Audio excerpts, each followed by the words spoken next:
Chris Archer will take the mound in Game 2 of this 3-game series. Chris Archer trying to bounce back after a rough outing against the Red Sox. He lasted just 4 innings. Blue Jays bats are heating up. They've hit 3 home runs in back-to-back games and have a 3-game winning streak. Let's take a look at their lineup tonight.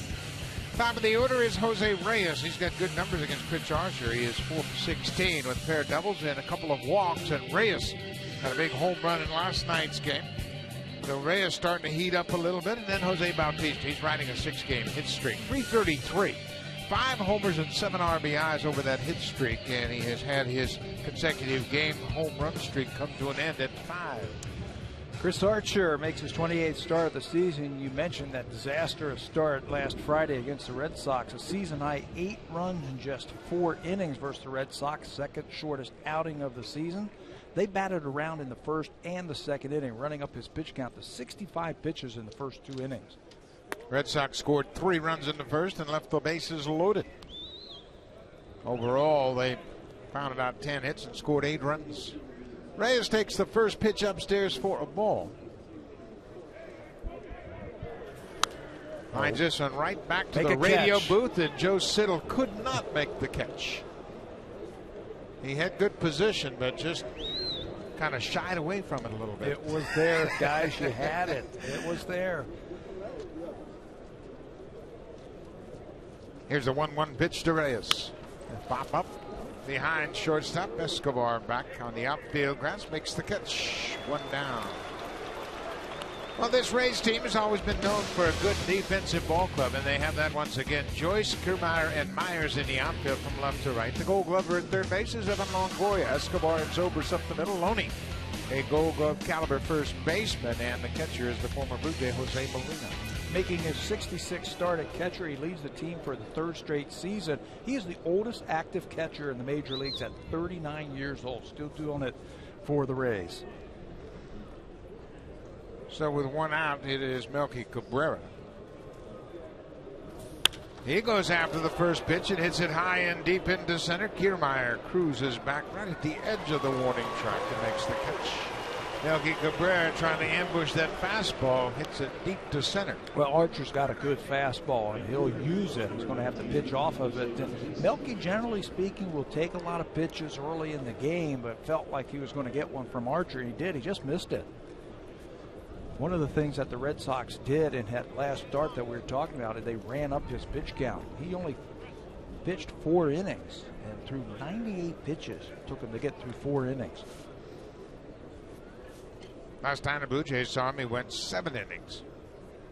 When he left the ball game, it was a 1-1 score. Jose Bautista, he singled in each of his first 2 at-bats last night and ended up 2 for 5 on the night. His consecutive game streak came to an end with 5 games with a home run.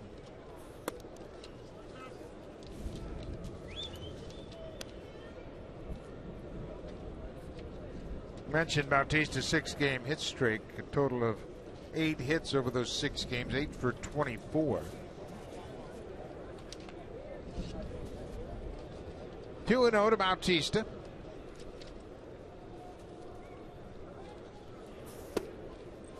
There's a strike.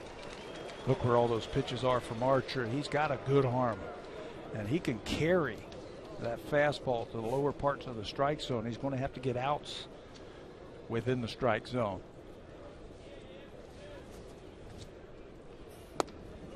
Strike 2. Elevated that fastball and got the inside corner. Blue Jays still trying to figure him out. 7 career starts. He's undefeated against the Blue Jays. He has had some nice games against Toronto.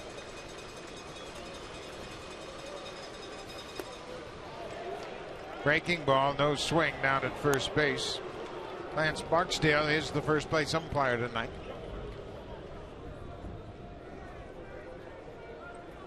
Full count to Bautista. Archer trying to close out the first inning.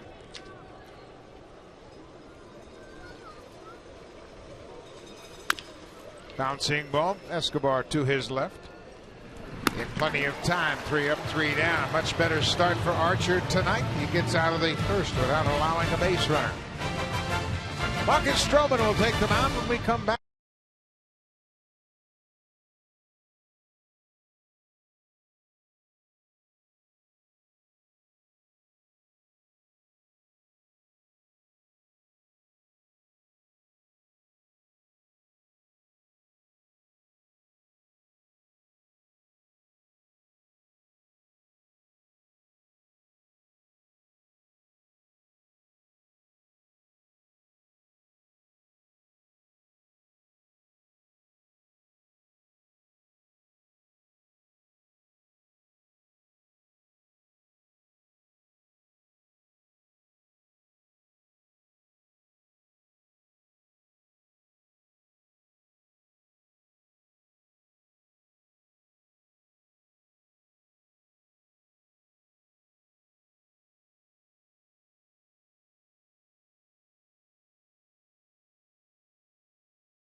Really had his great knuckleball working to try to do better tonight. Let's take a look at their lineup now. Zobrist, Myers, Joyce, and Longoria. Then James Loney. Since the All-Star break, he's been one of the best hitters in the American League, hitting over 300. 49 for 163 with 7 extra base hits and 18 RBIs. And then down at the bottom of the order, Blue Jays are going to have another meeting about this guy. They can't figure out how to get him out. He's hit .524 for the season. That's Kevin Kiermaier, the center fielder. He's got 4 doubles and 5 RBIs, and he had a sac fly last night. Drove in one of the 2 raised runs. Hit it all the way out to shortstop yesterday to get that sacrifice fly. He brings a lot of energy to the ballpark. This is Marcus Stroman, who was excellent in his last start. 1 earned run pitching into the 8th inning versus Boston to win his 8th game of the season. A very good ERA at 3.88. With a win tonight, Stroman could tie for the 3rd most wins by a Blue Jays rookie pitcher in the last 20 years with those 9 wins. Gustavo Chacin had 13 in 2005. Ricky Romero had 13 in 2009. Justin Miller had 9 in 2002. Good accomplishment for a first-year pitcher for sure. Ben Zobrist, the leadoff man, he's a switch hitter. Only 2 hits in the game last night for Tampa Bay came in the 2nd inning, and it's a different story tonight. Ben Zobrist with the leadoff single. He didn't waste any time, went after the first pitch. Defensively in the outfield, a little different look tonight. Melky Cabrera's in left. Anthony Ghost just called back up from AAA Buffalo. He's in center, and Bautista's in right. On the infield, Danny Valencia gets the majority of the playing time now. John Gibbons has been very pleased with Valencia's play at third. Reyes and Goins up the middle and at first base, and Navarro had a pinch home run last night, and Deanna Navarro has done a great job. Ryan Goins will get his first start at second base since being recalled. This is his first start since August the 10th. Remember that game against the Detroit Tigers? Went 19 innings. Goins started that game. Ground ball. Goins at second. Will shovel to Reyes. Back to first, and Reyes throws it away. Reyes never got his feet on the ground. He was airborne when he made that throw to first. They're fortunate there's a screen in front of the dugout, so they get the lead runner, and that's all they can get. Timing just wasn't there between Goins and Reyes at second base. Ryan's going to shovel the ball to him, and then Reyes jumps. Instead of catching it in one motion and throwing, he catches it, jumps, and then tries to throw it. No chance to get the runner over at first base, and you're right, the Blue Jays are fortunate there's a fencing in front of that dugout, or he'd be at second base. So 1 down. Double play still in order with Myers at first. Matt Joyce, the left fielder. Stroman jumps ahead with a fastball.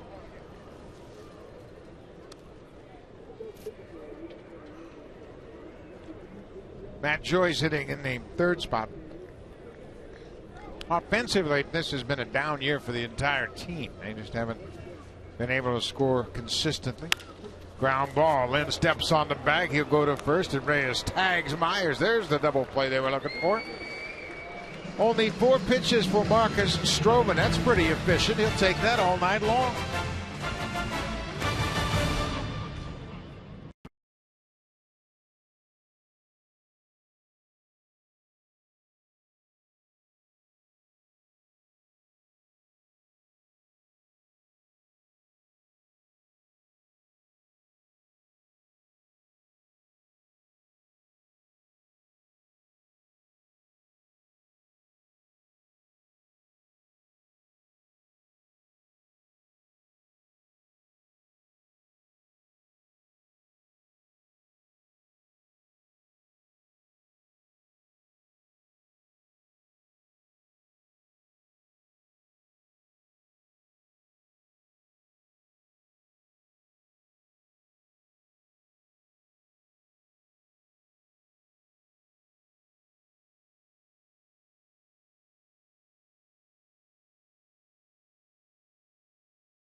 The homecoming for the Blue Jays. It'll be National League Baseball. It'll be the Cubs in town at Rogers Center. 3-game series starts on Monday the 8th. And then after an off day on Thursday the 11th, Tampa Bay will be right back at Rogers Center. They were just up there not long ago, and they will return once again. And then the Seattle Mariners for a 4-game series. And you talk about a final homestand with playoff implications. Seattle's in for 4, and then the Baltimore Orioles will wrap up their season right there at Rogers Center, the final weekend of the season. Of course, Baltimore, 9.5 games ahead of the New York Yankees in the AL East. And Seattle, what a terrific game this afternoon in Oakland. Felix Hernandez and Sonny Gray, John Lester, excuse me, they hooked up, and it was a terrific matchup. Lester lost. He went 8 innings, gave up 2 runs on 7 hits. Felix Hernandez went 8 innings. He gave up 1 run on 3 hits. Playoff baseball. You get those big starters going there, and not a lot of hits to go around. I'm anxious to watch that Cub series. Should be fun. Lots of good young players in that Cub roster. That one, Encarnacion takes a strike. It's 1-1. Edwin had a career high 4 walks in last night's game. Finished up the night officially 0 for 1. Well, it looks like Chris Archer's got that fastball working, and the Blue Jay batters are surprised by it. It's got a little extra pop towards home plate.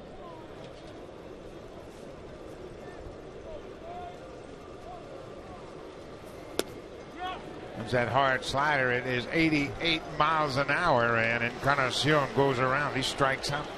More than half of the strikeouts that Chris Archer has accumulated this year has come off of this slider right here. It's hard, it breaks late, and for right-handed batters, after he's blown a couple of fastballs by you, tough to lay off of it. First strikeout of the night for Archer. For the season, Archer has 151 strikeouts now.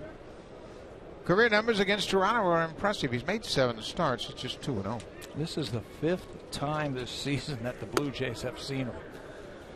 Every time that we get the Tampa Bay Rays, we get Chris Archer, so they should be very familiar with him. He made his first start of the season against the Blue Jays.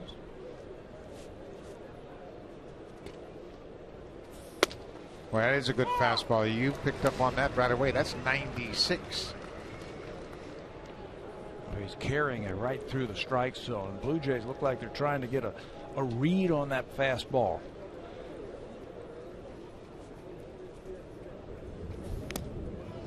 Fastball slider, pretty simple approach from Chris Archer. Jim Hickey is in his 8th season as the pitching coach here with Tampa Bay. And he's trying to encourage Archer to pick up the tempo a little bit. That's right. Trying to get him to work a little bit quicker. Try to get everybody and keep everybody engaged.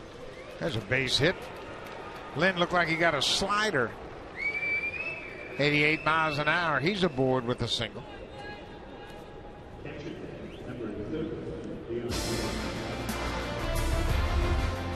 Blue Jays on Sportsnet. Brought to you by the all-new 2015 Acura TLX. Experience the thrill today at your local Acura dealer. And by Home Hardware. Homeowners helping homeowners with expert advice.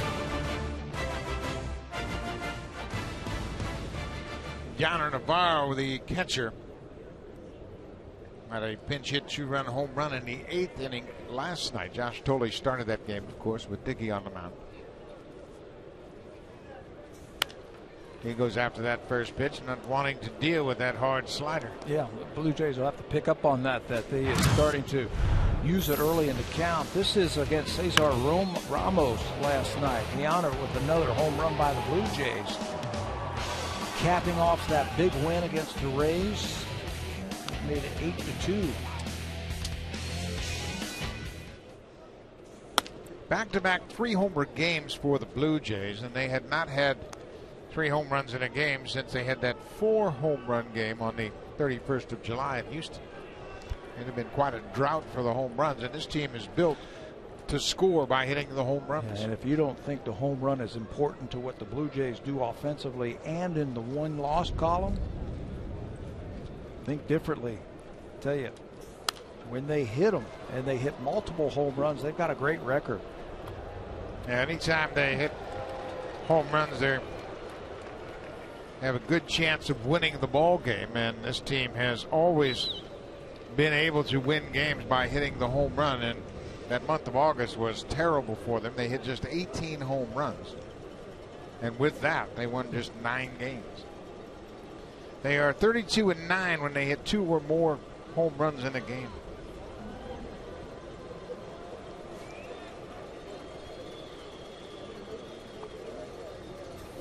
The flip side of that is 38-58. If they don't hit 2 home runs, they're the numbers. Their record is built around that home run. Break it down. No home runs. They're 13-32. They hit 1 home run, they're closer to 500. But look what happens when they start hitting 2 or more home runs in a ball game. 2 home runs, 18-6. All told, 32-9 when they hit more than 2 home runs in a game. That was a tough pitch to take. You can see it just barely missed that corner down and in. But the home runs have always been a big part of their offense, and we mentioned for a second consecutive game they hit 3 in the game last night. They had a solo home run, a 2-run home run, and a 3-run home run.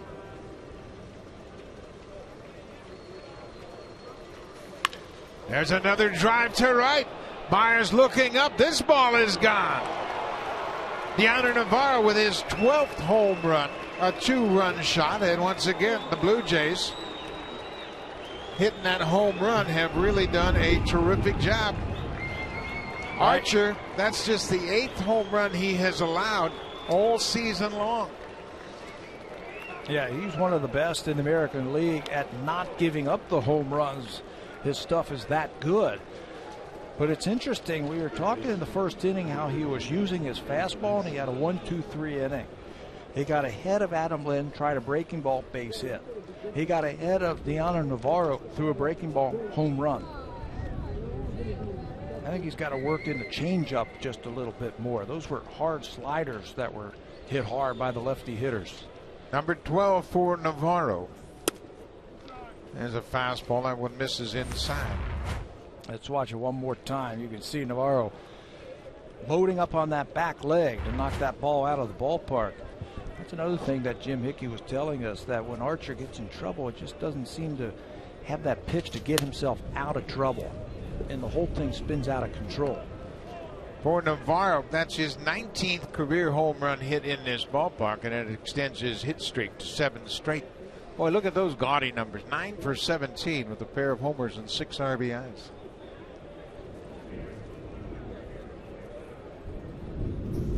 He was right on cue, wasn't he, when we were talking about the home runs? He paid attention. He's only one shy of his all-time high in home runs. He had 13 last year as a part-time player with the Cubs. He's had a terrific offensive season. Got 61 ribbies now. Danny Valencia hits it into center. Kiermaier is there. 2 down.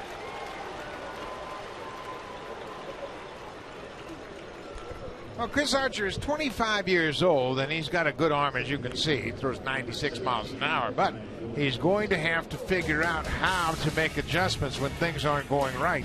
He can't slow the game down. That's a typical stat right there for a young pitcher. They'll be really good for a while, and then they'll lose it temporarily, and then they'll have to find it and make the adjustments. Previous 5 starts, they just didn't hit him. The last start was the one we were talking about versus the Boston Red Sox.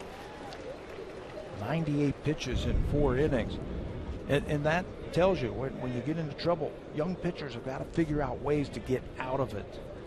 I think as soon as he develops a good changeup, that will really complement his hard stuff. Well, and that's a great point as he gets one past Ryan Goins, who falls behind 0-2. But as a youngster, your first reaction when you're facing adversity is to try harder. As you get more experience and more confident, you'll learn that trying easier is better. There's a strike, and Archer gets out of the inning, but the Blue Jays get a home run as lightning is rumbling outside. Blue Jays got lightning going on inside. Deanna Navarro is homered for a second straight game. This one gives the Blue Jays a 2-0 lead.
Longoria 0 for 2 last night. The Rays only got 2 hits off Dickey. So Longoria this afternoon during batting practice says, you know what, I didn't like that.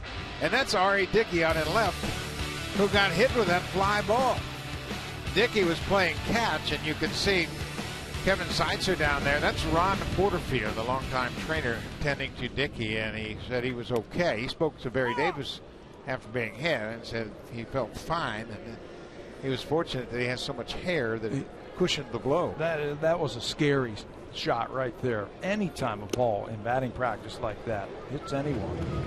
Well, what happens most of the time is somebody says look out and you turn right into the baseball, but he was fortunate he was playing catch and hit him on the side of the head, so appears to be fine, and that's great news. Longoria went out to make sure he was okay as well.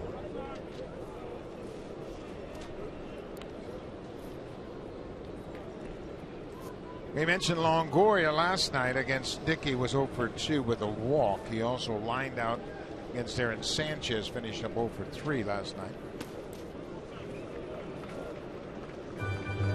Marcus Stroman and Chris Archer, they might have a few duels in their careers. These two AL East teams match up. Stroman's just 23, Archer's 25. And you can bet they're liable to lock horns a lot over the next several seasons. I think they're very similar in their styles also. Good fastball. Archer might throw a little bit harder than Marcus. But Marcus's breaking ball is a dandy. You know what else he's doing lately? He's starting to use that two-seamer a little bit more, and he's getting a lot of ground ball outs. Longoria stays inside and fouls it off. Marcus Stroman can really spin the breaking ball, and that is something that you can't teach, and he's got a feel for it. It's hard for us to determine exactly what pitch he's throwing. He throws 3 different breaking balls. He throws a cutter, throws a slider, and a curveball. And the slider will be harder than the curveball, and the cutter's harder than the slider. So you really have to pay attention to the velocity of those respective pitches. That's where you look too. Slider a little bit harder, curveball in the low 80s. Fastball flied into center field. Anthony Gose cruises over and makes the catch. One down here in the second.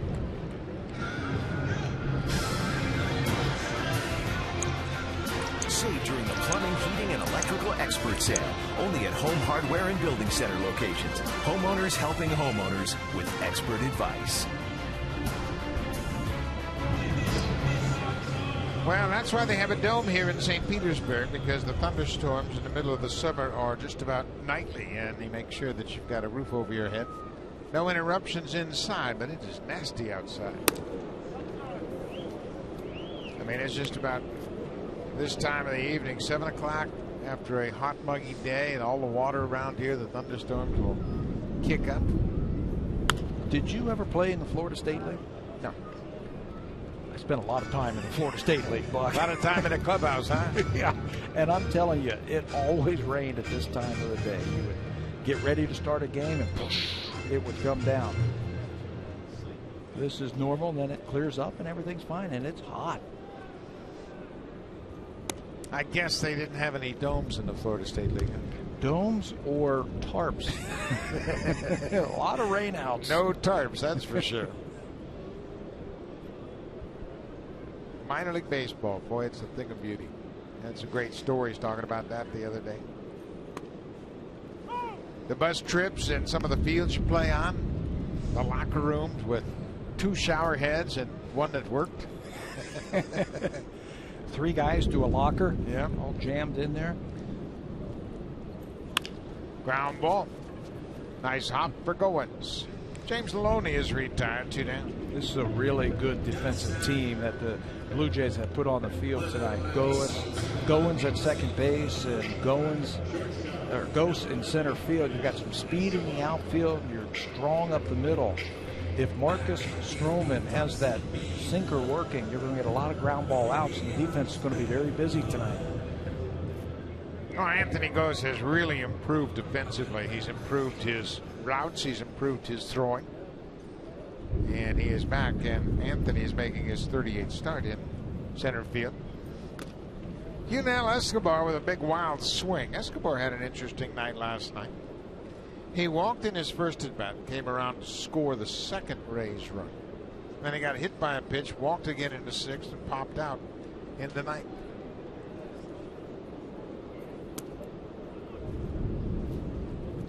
I'm sure you can hear the thunder in the background, and we can actually hear the rain hitting on top of this roof, and you can see it is a serious thunderstorm outside.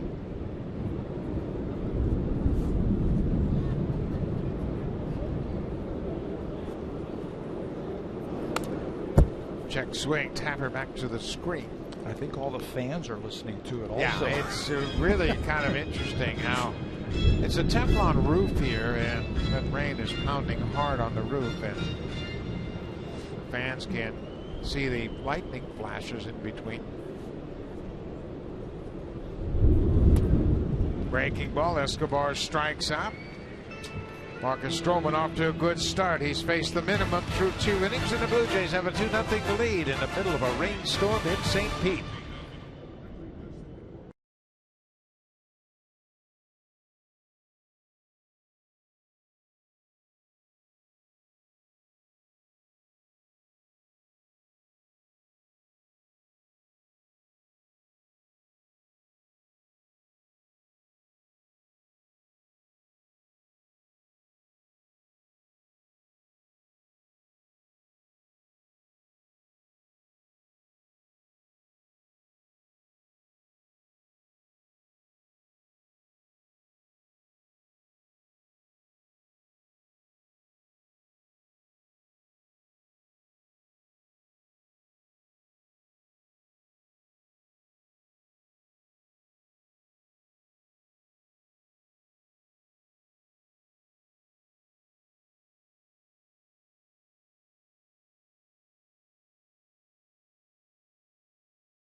All service providers across Canada in the new WWE NetPack subscriptions package. Relive epic WWE moments with hours of on-demand content and every live pay-per-view, including SummerSlam. Available now on the WWE NetPack subscription service on Rogers Channel 512. If you're not a Rogers customer, call your local service provider for details and let them know you want all of the WWE programming, or visit WWE.com for more information. We move to the top of the third inning. Blue Jays with a 2-0 lead. Deoner Navarro with a 2-run home run in the second. And has given the Blue Jays a 2-0 lead over Chris Archer. Ground ball. Zobrist waits on it at second, and Ghost is retired. Let's check in with Jamie Campbell.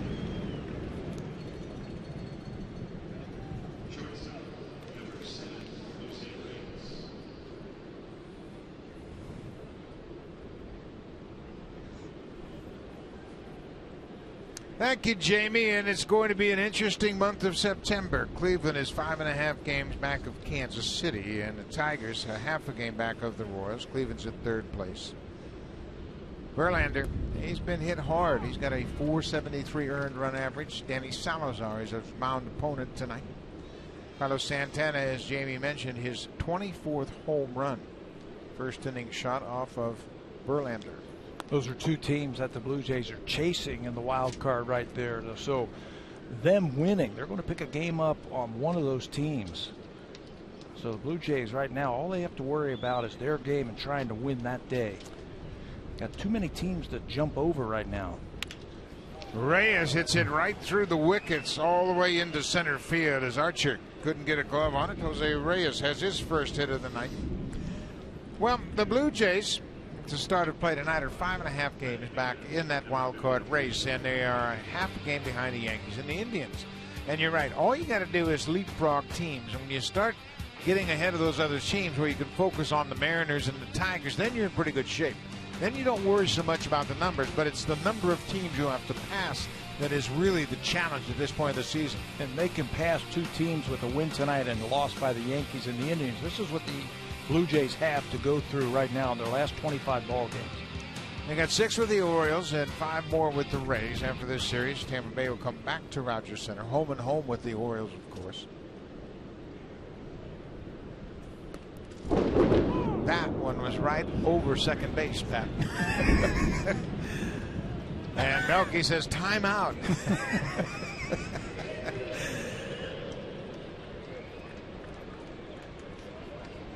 We had momentarily lost our feed, but we know we now have it back, so that's good news. And Melky Cabrera said, "Are you sure? Can you tell me when that next one's going to come?"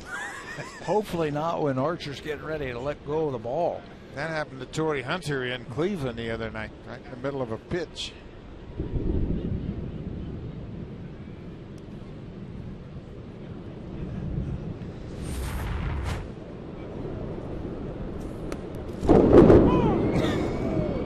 Melky lives in Tampa too, so that's surprising that he'd be shocked by that. Yeah, but he's not used to playing baseball while it's thunder and lightning.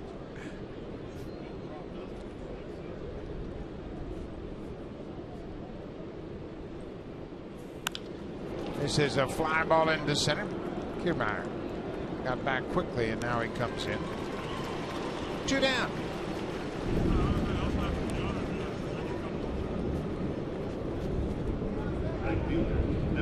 You did roll up the windows on the car, didn't you?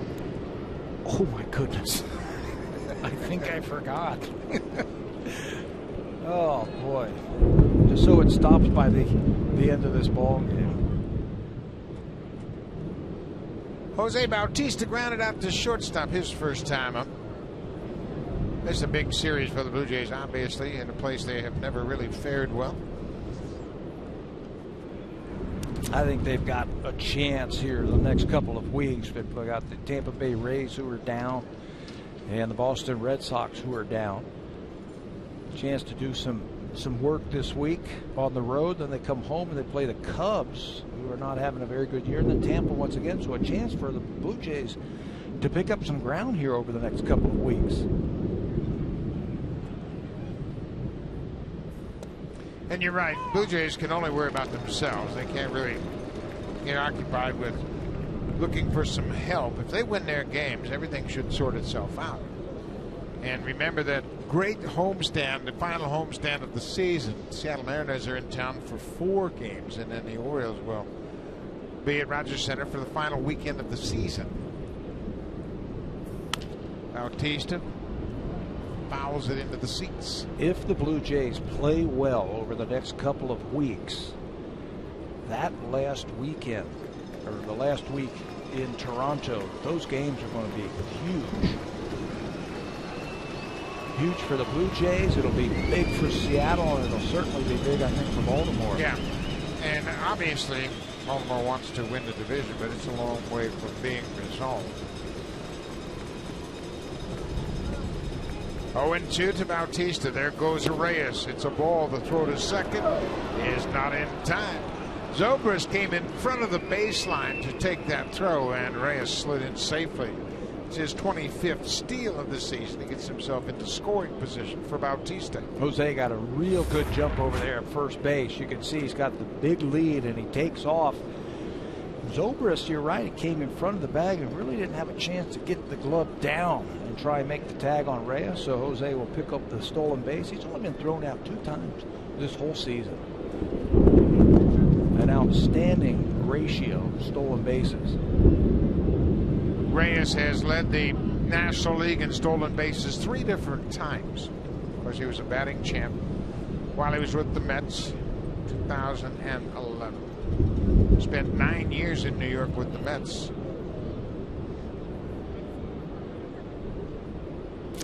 A little pause in the action right here. We're starting to see teams do this now when their team wants to look at the video once again. The pitcher will step off the rubber as they look to see if there was a play at second base, if they were going to review it. They got to go ahead and throw the ball.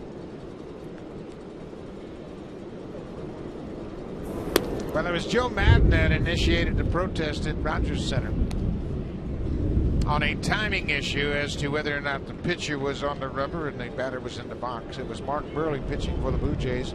Escobar was in the batter's box, and Joe Madden contended that the Blue Jays had lost their opportunity to appeal the play at first. And there goes Reyes for third, and Molina can't dig the ball out of the dirt. Another stolen base for Reyes. You remember we were talking in last inning that at times Archer loses it when guys are on base and he can't slow it down and figure his way out. Well, I think Reyes has picked up on that. He steals second rather easily, and at that time Marshall wasn't paying any attention to him, and he steals third on him. Full count to Bautista. Grounds it to first. Loney is there. He's got a good glove. That'll end the inning. Reyes with a couple of stolen bases, but he's stranded at third. We'll go to the bottom of the third. It's 2-0 Jays.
By the all-new 2015 Acura TLX. Experience the thrill today at your local Acura dealer.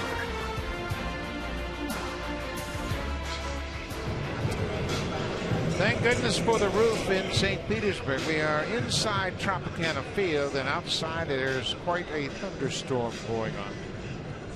Marcus Stroman set to start the third. He has faced the minimum for the first two innings. He gave up a leadoff single to Ben Zobrist, and he was erased on a double play. David DeJesus in the seventh spot. It'll be DeJesus, Molina, and Kumar here.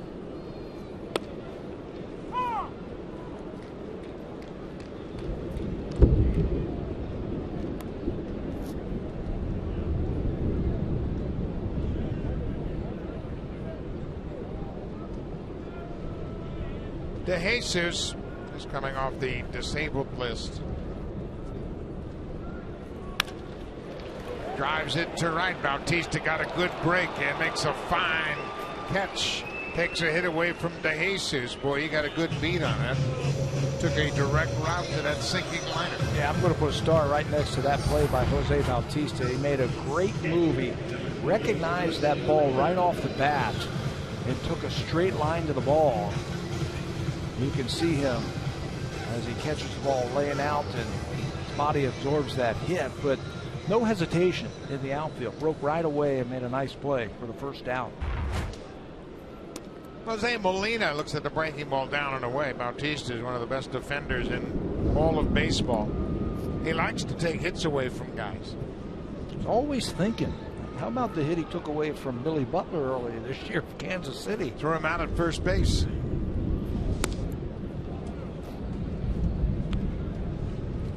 Marcus Stroman coming off a strong outing last time out. Went 7 2/3 against the Red Sox. Allowed 2 runs, just 1 earned run. I spoke to Stroman yesterday, and I had a conversation about the ups and downs, and I just told him, I said, you have really been impressive because you've had some of the ugliest starts of the year and made adjustments and come back with some of the most impressive starts of the year. And that's what it's all about. You got to learn how to make adjustments. Here's a good pitch right there. Yeah, when you have those bad games, and he's had a couple of those, young pitchers, if they let it get to them, you could be down for a couple more starts. he has bounced back and he's shown a good breaking ball. Now, first of all, now Joe Madden has come out of the dugout, and I believe he has sensed that some lights have gone out. And he was pointing to the roof, and now he's talking with Chris Siegel, the home plate umpire. There's a bank of lights out just above the Blue Jays dugout, and I think that's what Madden is concerned about. Now, we've had the lights flickering, and there you can see that particular bank of lights that is not illuminated, and Madden came out quickly to say over here. Gary Cederstrom, the third base umpire, is the crew chief of this crew. Now, John Gibbons has come out on the field to hear the explanation, and you look at the difference. You can tell it get dark just for a little bit. Look at the bank on the right side of this stadium here, and there you can see there are several different sections of the lights that are out right now. So they're going to wait and see if they can't get them lit up again.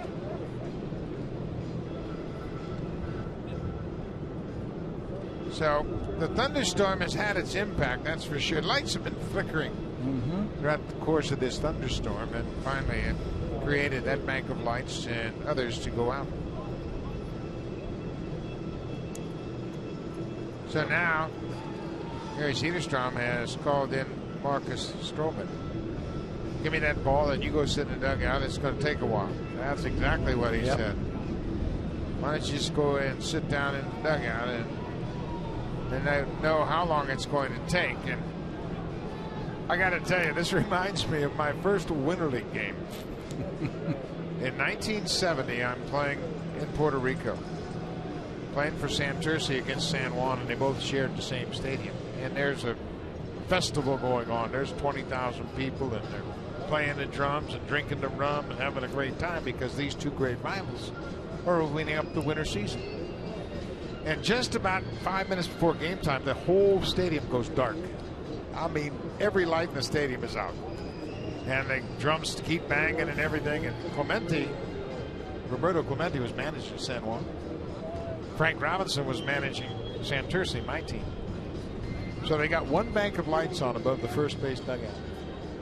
And the two managers met behind home plate, and the general managers came out and said, we've got to try to play this game.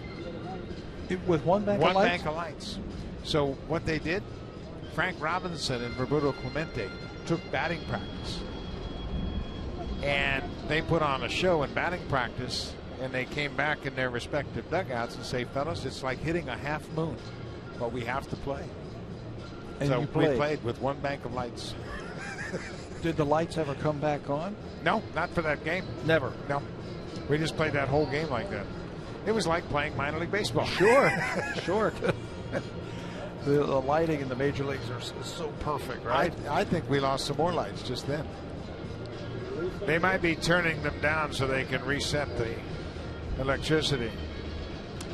Well, while we got some time, we're going to go back and take a look at how the Blue Jays have taken this 2-0 lead, and it happened in the second inning with one out. After a single by Adam Lim on a two-strike pitch, looked like he tried to throw another breaking ball to Deanna Navarro. Navarro swinging a hot bat. He's had two swings in this series and 2 home runs. One right-handed last night and this one tonight from the left side. And that's where we sit right now as we play in the bottom of the third inning. 2-run home run by Navarro. Yeah, he is really swinging the bat well, and he's just one off his career high in home runs. He's established a new high in RBIs. That 2-run home run gives him 61 RBIs for the season. Middle of the lineup, I'll tell you. Middle of the lineup of the Blue Jays is producing. Cabrera, Bautista, Encarnacion, and now Navarro. He knows he got it. He played in this. Watch this. He will go up the line, and then he looks at the first base coach, and he gives them the numbers. They've got this code of numbers, and Leaper calls it the launch code. He gave him the launch code before that. So he has now 12 home runs. It is 2-0 here in St. Petersburg, and while we wait for the lights to come back, why don't we go back to Jamie Campbell. Well, it's like they're dimming out and then We're off. I'd love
Molina. Jose Molina is going to be facing Marcus Stroman. So Molina at the plate with one out. Stroman set. Here's the 2-2 pitch. And Molina waited all of that time to take strike three. So Stroman didn't lose anything. Comes right back and strikes out Molina. That's the second out of the inning. He got as many pitches as he needed to get loose and then uncork this. There's that two-seamer that we were talking about at the beginning of this game where he's getting a lot of ground ball outs. That time it snuck up on Molina. He took it for strike three. Marcus has his second strikeout of the night. Officially, it was a 30-minute delay because of the electrical problems here at Tropicana Field. Kevin Kiermaier takes a pitch down and in for a ball.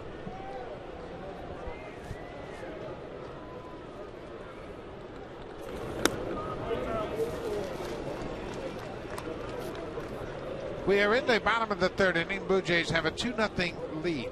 Diana Navarro with a 2-run home run in the second. Bouncing ball. Stroman's got to get off the mound. Kiermaier can run. Stroman beats him to the bag.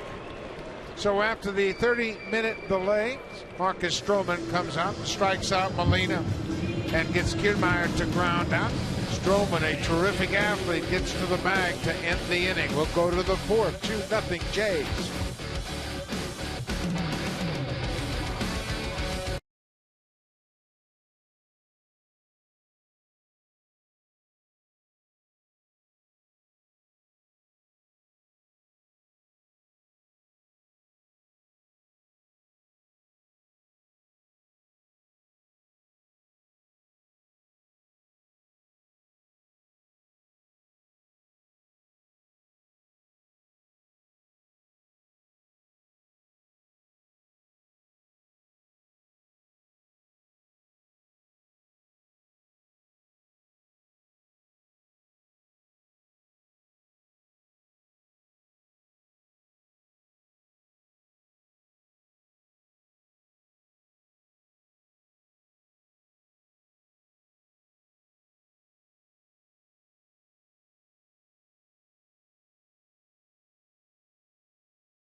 Raising luncheon will take place Monday, September 15th at the Albany Club in Toronto.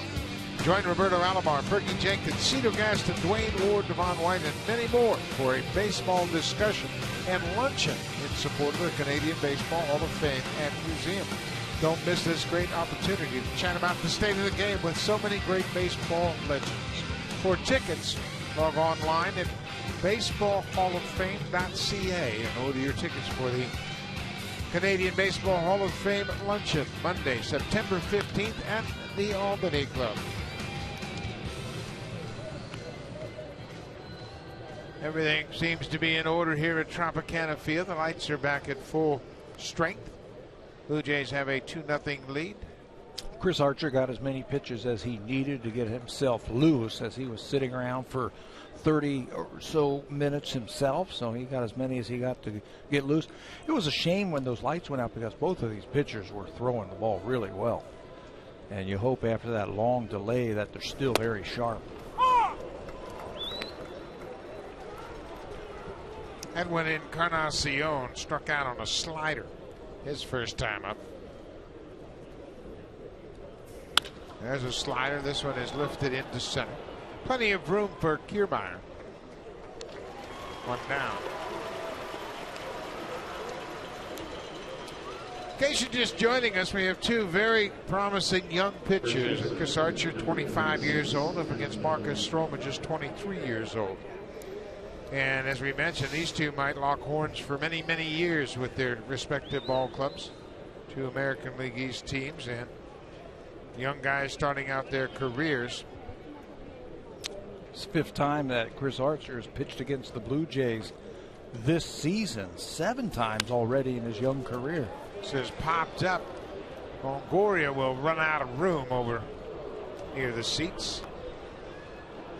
So both these teams become very familiar with both the pitchers. So I think that's where you just keep trying to improve, trying to reinvent yourself when you are a young pitcher. Archer, I think, has got to use that changeup a little bit more because everything right now is the same speed, hard. There's a hard hit ball for Lind, and that ball is going to get past Will Myers and go all the way to the wall. Lind will check into second base with a 1-out double. Adam Lind is 2 for 2 so far tonight. When everything is the same speed, that timing, you start getting it a little bit better. The first time you make a mistake, and Archer makes a mistake right there to Lind, he is all over that. Smokes that ball by Will Myers all the way to the wall for extra bases. 21st double of the season for Adam Lind. He's 2 for 2, as we mentioned. That'll bring Deanna Navarro to the plate. Navarro with the 2-run home run. Boy, look at his numbers now. 281, 12, and 61. Terrific offensive year for Navarro. Just keep adding to that career high in RBIs. He has come up with so many big hits for the Blue Jays this year. 8 of his 12 home runs have come from the left side of the plate.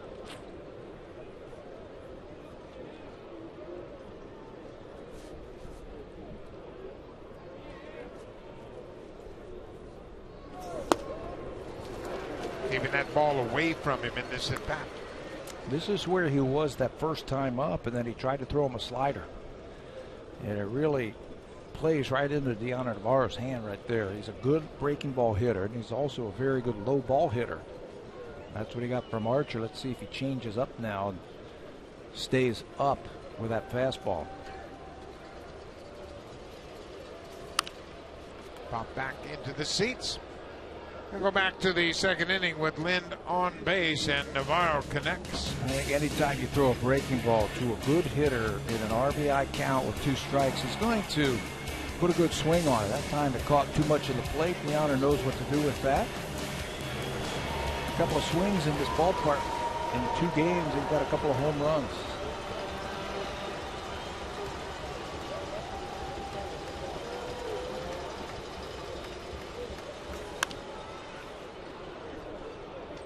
Another foul out of play.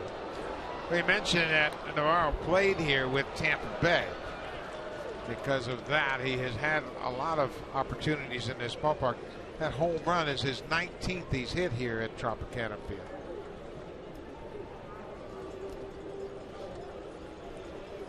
He was part of their World Series team in 2008. That's where he had set his previous high in RBIs. He had 54 for the Rays in 2008. Oh, he got a good rip at that pitch. All of a sudden, the bat's a little bit quicker for him at the end of the year. Blue Jays done a good job of keeping him as rested as possible. When you look at Navarro's career, this is as much as he has played since 2009 with Tampa Bay. John Gibbons making sure that they keep him well rested. Keep him fresh. They'll DH him certain times to give him a half a day off. There's a little sinker. That's going to get down in front of Myers, and Lind is going to be stopped at third base. The throw comes all the way in to home. Boy, he was on every single pitch in that at-bat right there from Chris Archer. Everything that he threw up there, he was on it. Fouled a couple of balls back, and now he got one. This was 91 miles an hour. It looked like he tried to sink the ball just a little bit, but it was hit so hard. Adam Lind reads it correctly and quickly, but he just can't score on that hard base hit into right field. Hit right after right field. They're on one hop. So Lind and Navarro are both 2 for 2 tonight. They have 4 of the 5 Blue Jay hits. Nanny Valencia Fly out to center his first time up.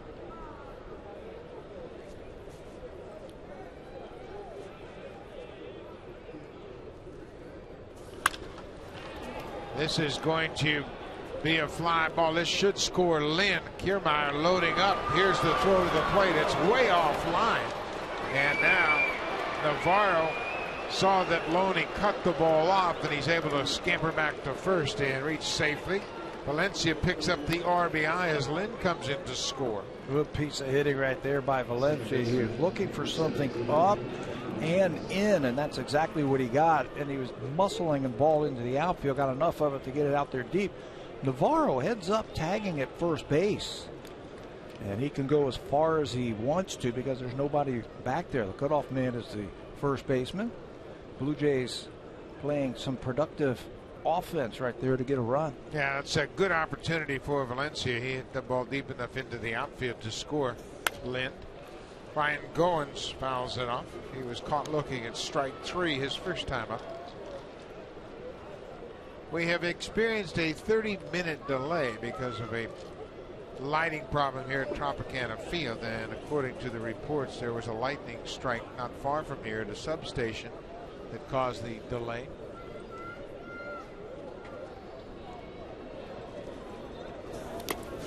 That one gets all the way past Molina and will go to the backstop as Navarro moves into scoring position.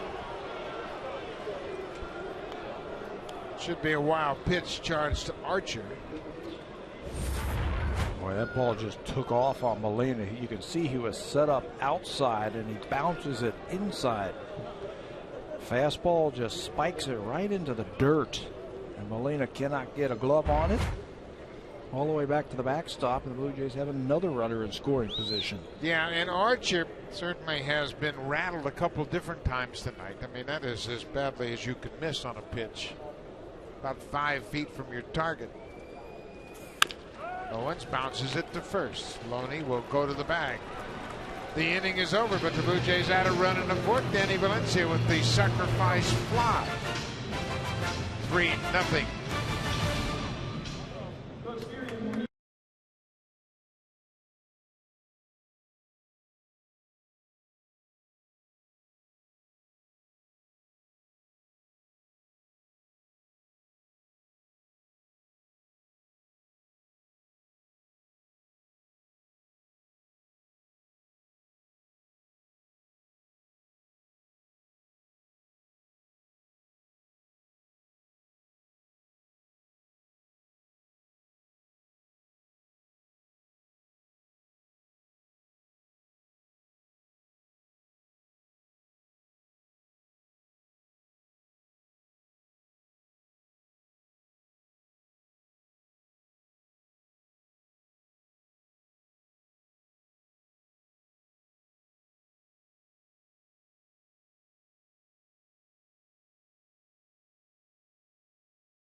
Of the Toronto Blue Jays. Breaking news, photos, videos, opinions, and tweets. A one-stop shop for everything Blue Jays. The Blue Jays Rundown only on Sportsnet.ca.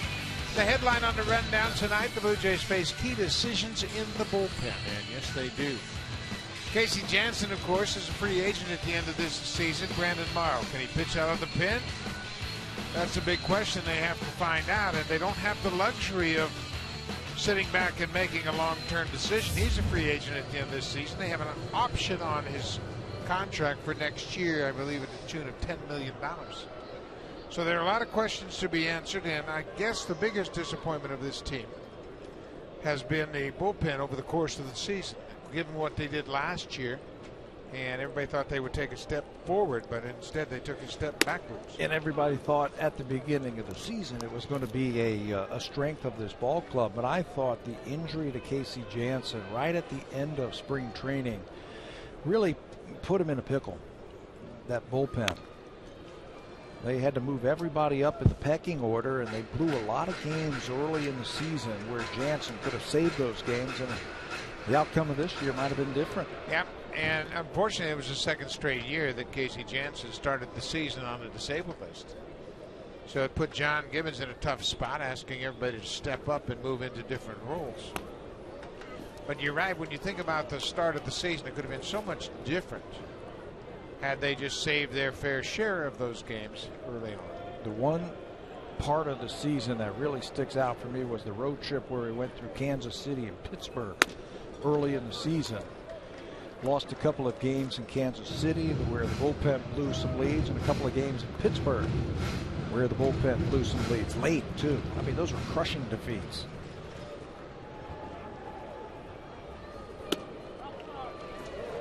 Ben Zobrist thinks a leadoff walk here in the bottom of the fourth. Zobrist on base twice. He singled in his first at bat. Yeah, you go back to the Kansas City series, and the bullpen gave up 7 runs on 8 hits in 2 innings in the opener of that series. And that same road trip, they had an explosion in Pittsburgh, back-to-back nights. Yeah, it was a rough start early on. I remember that one inning in Minnesota. Now it was about 20 degrees, so I get it. 8th inning, they walked 8 batters, if you remember that one. That was the final game of that Minnesota series, and they had 8 walks in that one inning. Bullpen pitched 4 innings that night, gave up 6 runs on just 2 hits. Will Myers, the right fielder, is behind 0-1.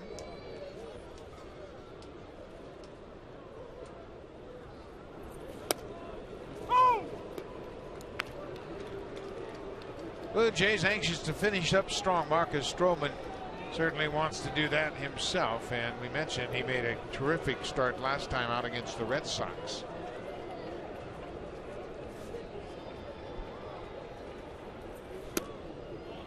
Pretty good pitch. Didn't catch the inside corner.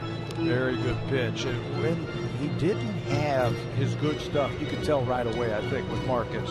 He didn't have that snap to his breaking ball. He just rolled over the plate, and those were the games where he didn't last very long.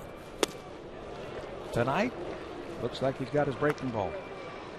3 strikeouts now as Will Myers strikes out. That's the first out of the 4th. And hey, look at the rookie starter's ERA with a minimum of 15 games. Masahiro Tanaka of the Yankees on the disabled list, but he got a great start to his season. How about Matt Shoemaker filling in for the Angels with the loss of Tyler Skaggs and Garrett Richards?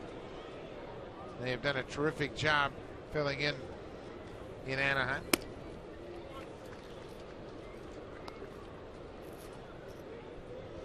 Matt Joyce, the number 3 hitter, hit into a double play in his only at bat.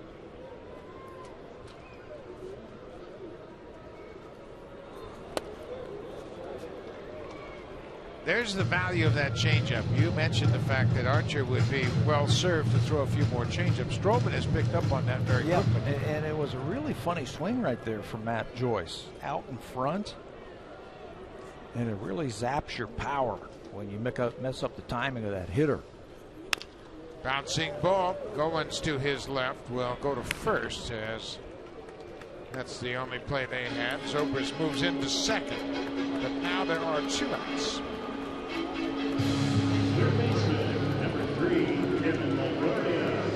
On a big early point in this ball game now with Longoria at the plate and 2 outs. It's a 3-0 Blue Jays lead. Tampa Bay has not stranded a runner coming into this inning. Stroman had faced the minimum 9 batters through 3 innings. He's going to have to get a tough hitter. Longoria leads this team in RBIs. He's hitting over 300 with runners in scoring position. Said the 4th most RBIs in the American League since the All-Star break. So he has picked it up. You think the body language suggests that Longoria didn't agree with that call? Just a little bit.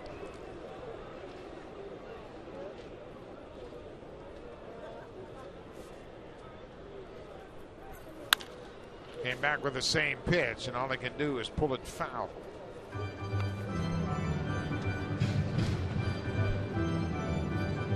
Marcus Stroman trying to make it 2 in a row here at Tropicana Field. Blue Jays for the season are 4-4 in this ballpark, and this has always been a nightmare stop for the Blue Jays here at Tropicana Field. Trying to win a series, and I don't know how long. Longoria reaches for it, and it's a fly ball to left. Melky Cabrera is there. The inning is over. Zobrist is stranded. So we'll go to the 5th. The Blue Jays have a 3-0 lead. Now it's time for Blue Jays Central Update. Here's Jamie Campbell and Greg Zahn.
Rogers NHL Game Center Live. You can follow your team anywhere with Rogers NHL Game Center Live. So make sure you check it out. All the great NHL action all year long, and you can take it with you. Pretty good idea.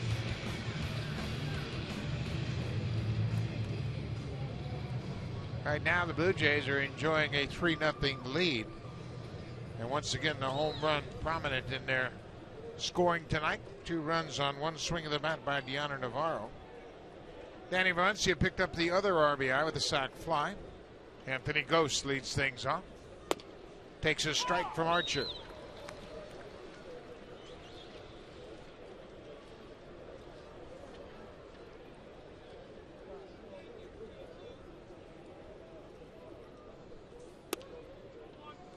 Downstairs. We mentioned that Jim Hickey had encouraged Chris Archer to pick up the tempo of his game, and while they were last in Toronto, he said, keep an eye on Mark Burley and watch how quickly he works. And he keeps the entire infield engaged. You never know when a ball is going to be put in play, and of course Archer has much better stuff than Burley, and if you really put the pressure on the hitters by working quickly, I mean, it would be a nightmare for hitters. Yeah, I hated when pitchers worked quickly because it just gave you that air of confidence that they know how they're going to get you out and they're going to attack you. If you do that, hitters feel that pressure. But they also, on the other side of that, they can tell just from your body language if you're moping around out there and looking around, you're not feeling very confident. They got you, and they know it. Yeah, that's really interesting, and you'd love your infielders to be paying attention all the time, but you can see when you take a lot of time, the infielders will kick it to dirt, and they'll smooth the ground around. They stand around with their hands on their hips. They're just not engaged as Burley keeps his infielders right on the key point of focus. And Burley, he always has his infielders on their toes. First and foremost, he knows it's going to be put in play. It's going to be a strike, and he's not going to overpower a lot of guys. Well, he's got outstanding stuff, does Archer. One of the best fastballs in the American League, but he's also one of the slowest pitchers in the league, and that's why they want him to step it up just a little bit. Work a little bit quicker, get into a nice little routine out there.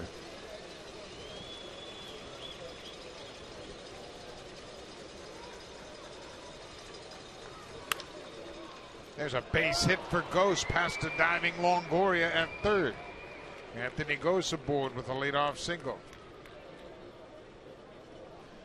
Well, Chris Archer pitching in a ballpark that can be challenging for pitchers as the ball flies here. But when you look at his last 6 starts, it has not been pretty. 1-3 in this ballpark, 6 ERA.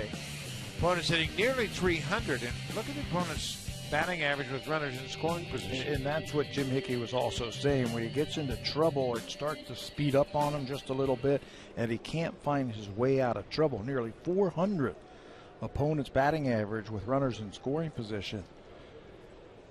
Ghost at first is going to dive back in. He's leaning.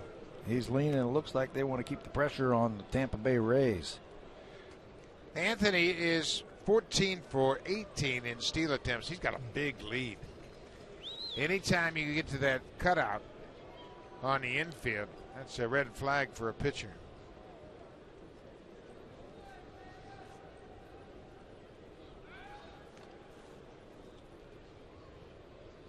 Pitchers will use that as a barometer and say, okay, where is he in relationship to that cutout on the edge of the grass? And Ghost just gained about another foot as he is straddling the edge of that cutout. If we were at the Rogers Center, he'd almost have both feet on the carpet. And I think the Rays see that. And he's getting back easily. This is an aspect of Anthony's game that's only going to get better and better. He's had 2 70 steal seasons in the minors, and he just gained another foot, knowing that he dove back easily that last time. Now he has shortened it up a bit. Cat and mouse game going on here between Ghost and Archer.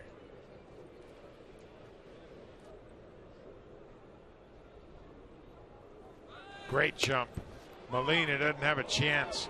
Boy, Anthony Ghost broke perfectly. As soon as Archer made a move, he was off towards second. Yeah, he picked something up in Archer's move to the plate. Watch, as soon as that front knee bends, he is off. And you can see it's a straight steal as he doesn't look back. He steals it easily. Molina, no chance to throw out Ghost. And the Blue Jays back at it here in the 5th inning, keeping the pressure on. Reyes stole second and third back in the 3rd inning.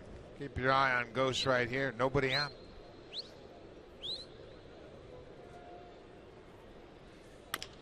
Reyes pulls it to first base, and Loney missed the ball. Reyes hustles, but is out by a half a step. Loney reached for it. It went off the end of his glove. Reyes is called out, but John Gibbons is out of the Blue Jays dugout, and he's going to contest the call at first. Well, he's going to take his time, and he's going to go out there. See Tim Leeper give him what he thought could have been safe. It didn't look like Reyes came out of the box running very hard. You see he pulls the ball, jogs, and then finds that he drops it. And it looks on that replay like he was out. But you come out of the batter's box running hard like that, not taking anything for granted, it's going to be safe. Good catch. Watch him assume that Loney's going to make the play, and then when it kicks off his glove. Boy, every time you assume something on a baseball field, it's going to bite you, and that got Reyes right there. He plays every day, and you just assume that Loney, who's an excellent fielder, is going to come up with it. But it went off of his glove, and instead of first and third and nobody out, you got runner on third base and 1 down. So the infield, I'm sure, is going to come in now.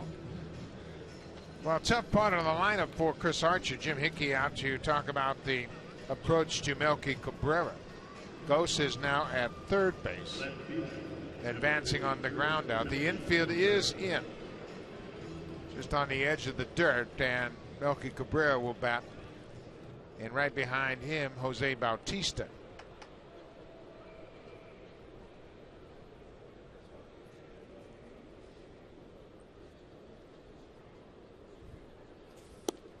Inside. Archer still has the good velocity. That pitch was 96. Yeah, no problem with that arm. It looks like they might want to try and pitch Melky in, and that's where you get your dangers. If you miss your spot right here, he's liable to leave.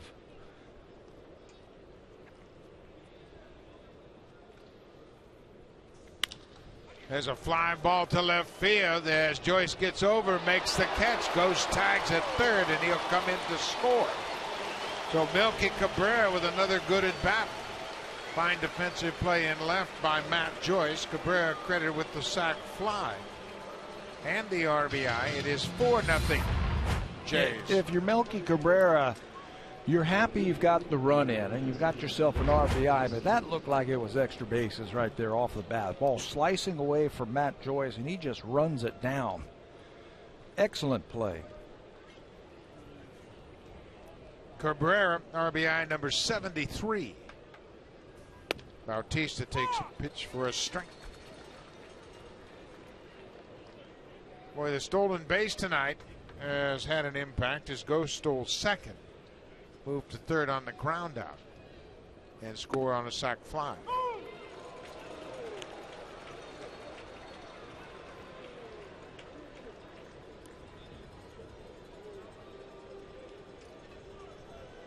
Bautista has grounded out twice.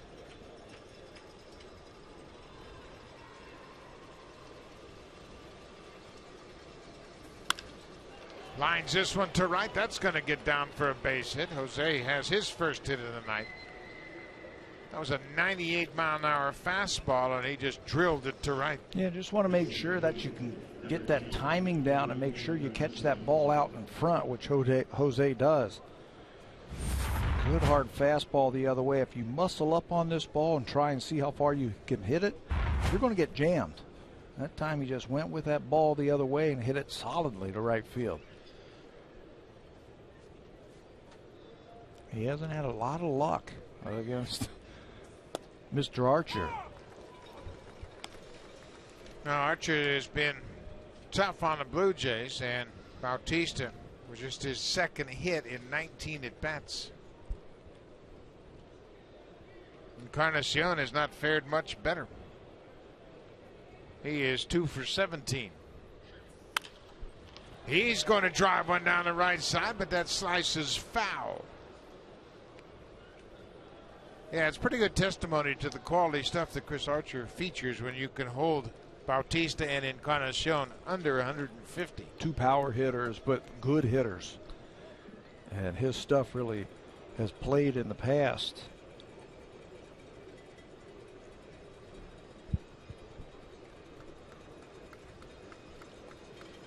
Encarnacion behind 0-2.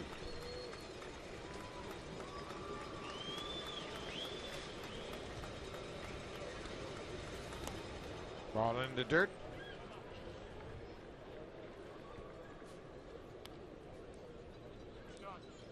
Kind of looks like Bautista wants to run in this at bat after Encarnacion was in the hole 0-2.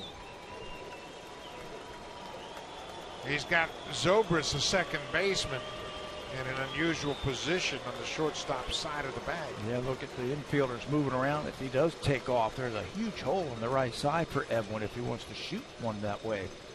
Fake to break and didn't go.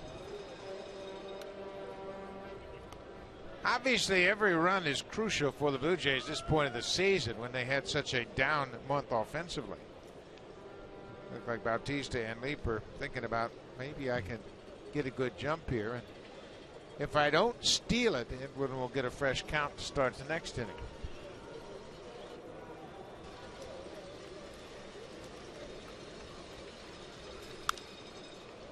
Again, Bautista fakes. He's bluffing, isn't the break. Yeah, he did it twice there. Maybe he's trying to create some movement with Zobrist to draw him toward the bag. Open up something for his teammate at the plate. Don't tell anybody I'm taking off. Here's the bluff right here, just a couple of steps, just to get one of those middle infielders to move just a little bit.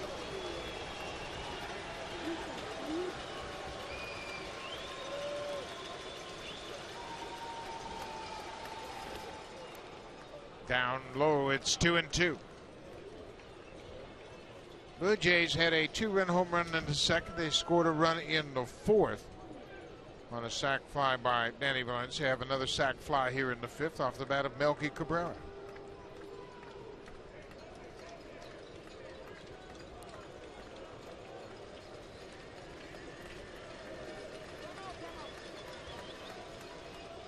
Three stolen bases in the game tonight for the first time since July 22nd.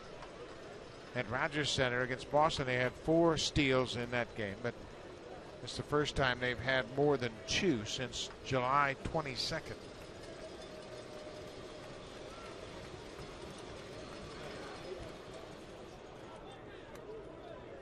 If nothing else, Bautista has been a distraction for Chris Archer at first. Maybe he can force him into a mistake. Yeah, if he's going to start paying attention to him with 2 outs and 2 strikes on the hitter. Maybe that's why he was bluffing.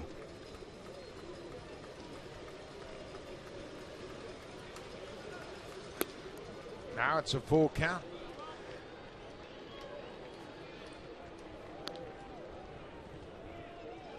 Adam Lind is on deck. If Encarnacion can reach base, it's a full count with 2 outs. Lind is already 2 for 2, and he's scored a pair of runs.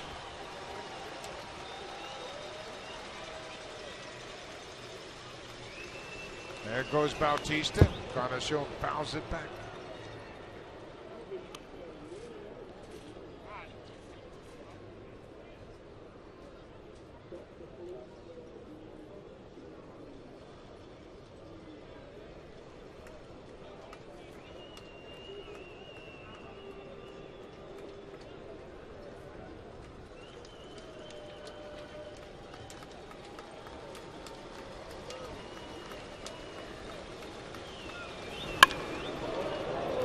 To left field. Matt Joyce is back at the wall. This ball is off the wall and over the wall. Home run, Encarnacion. Gary Cedarstrom, the third base umpire, calling the home run.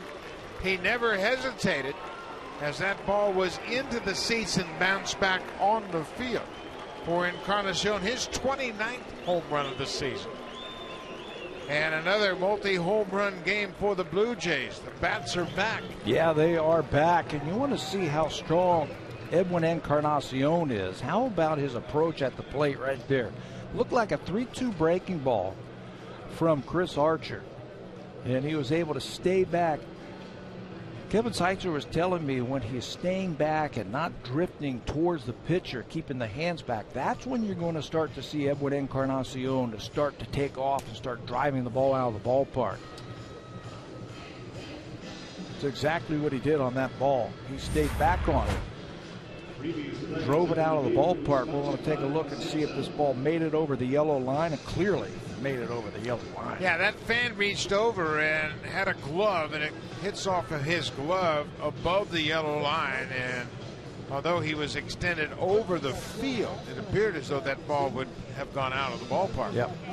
So that's why the umpires are under the hood here. Another look at it, a different angle, as that fan reached up. Now, you just wonder whether or not Joyce could contend that he could make that catch if the interference had not occurred.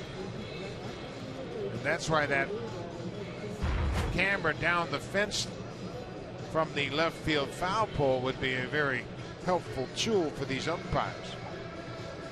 Harry Cedarstrom on the right is the crew chief. He's the one that indicated home run initially.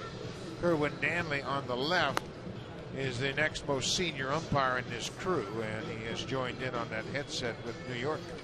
You know, just from watching it from the replay, the trajectory and the way the ball was still carrying, that ball looked like it was going to be out. and over that yellow line for a home run. One more time. You can see where it hits him. But watch how far over the wall his hands were extended. That's interesting. But again, had you had a camera mounted on the fence from the left field corner, you would have clearly been able to see how far over that fan had reached over the playing field. So Joe Madden anxious for this ruling. It is 6-0 as we stand. And once again, 2 more 2-run home runs tonight. They have had multiple home runs in 3 straight games. Back-to-back 3-homer games. Jose Bautista had a home run on Saturday in the 2-0 win. That was the only runs of the ball game. Bautista's 2-run homer in the first. Good sign for the Blue Jays, and we saw this coming together last night when Encarnacion had 4 walks in the game. Staying back on the ball. He was on everything. Yep. Reading the ball, reading a lot of breaking balls off the plate. That's the key when you know he's ready to start busting out.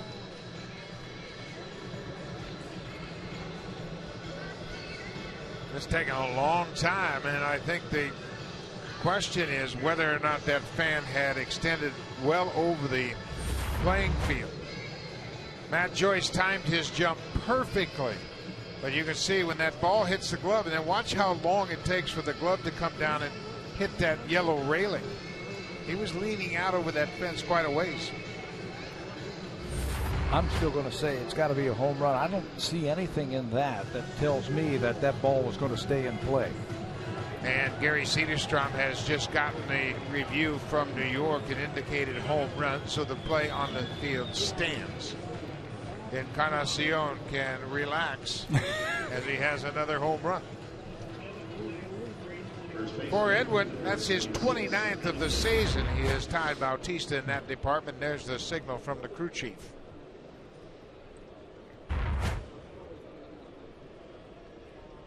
So for Chris Archer, he came into this game having allowed just 7 home runs all season long.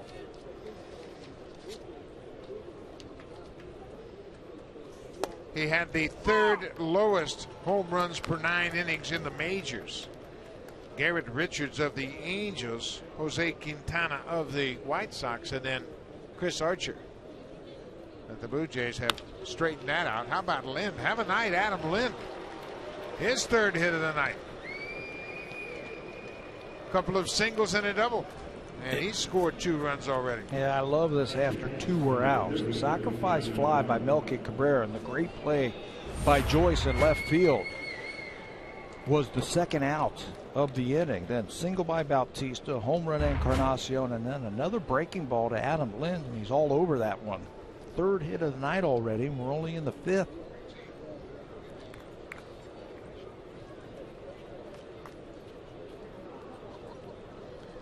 So Chris Archer finds himself down 6-0 as he is working here in the 5th. And here's a guy that got it all started, Deiner Navarro. Deiner has 2 hits, 2-run homer, and a single. Blue Jays have 9 hits. Lind and Navarro have 5 of those 9 hits. And they've scored 3 of the runs already tonight.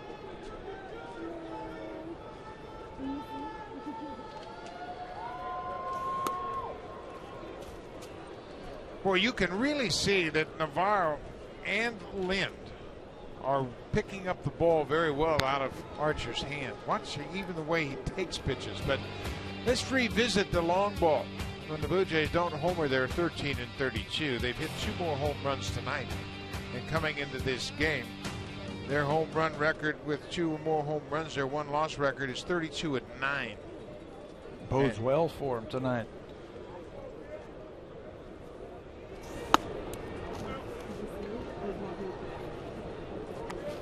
Nobody throwing in the Rays bullpen.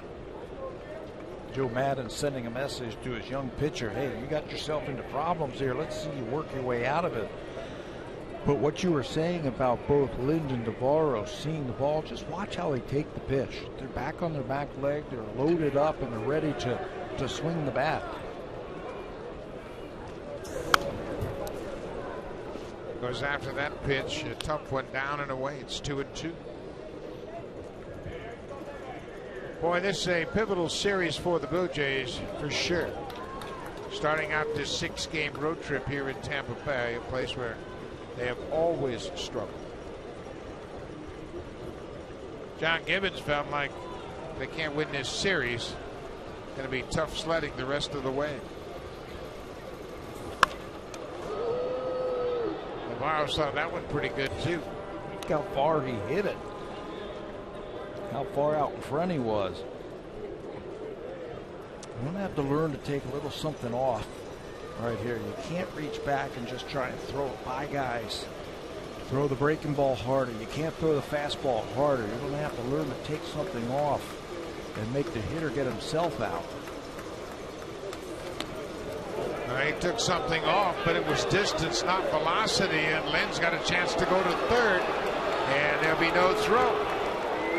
Lynn takes 2 bases on the wild pitch, and you can hear the home crowd a little restless here as the Rays look kind of sloppy tonight.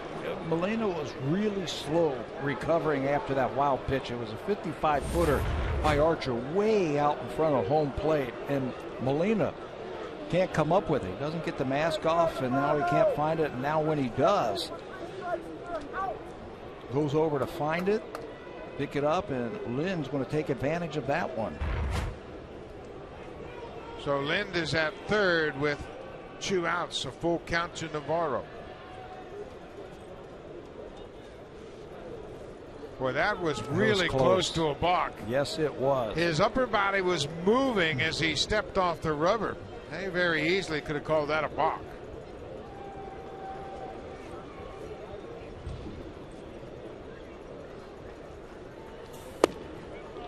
Navarro walks. He's been on base all 3 times.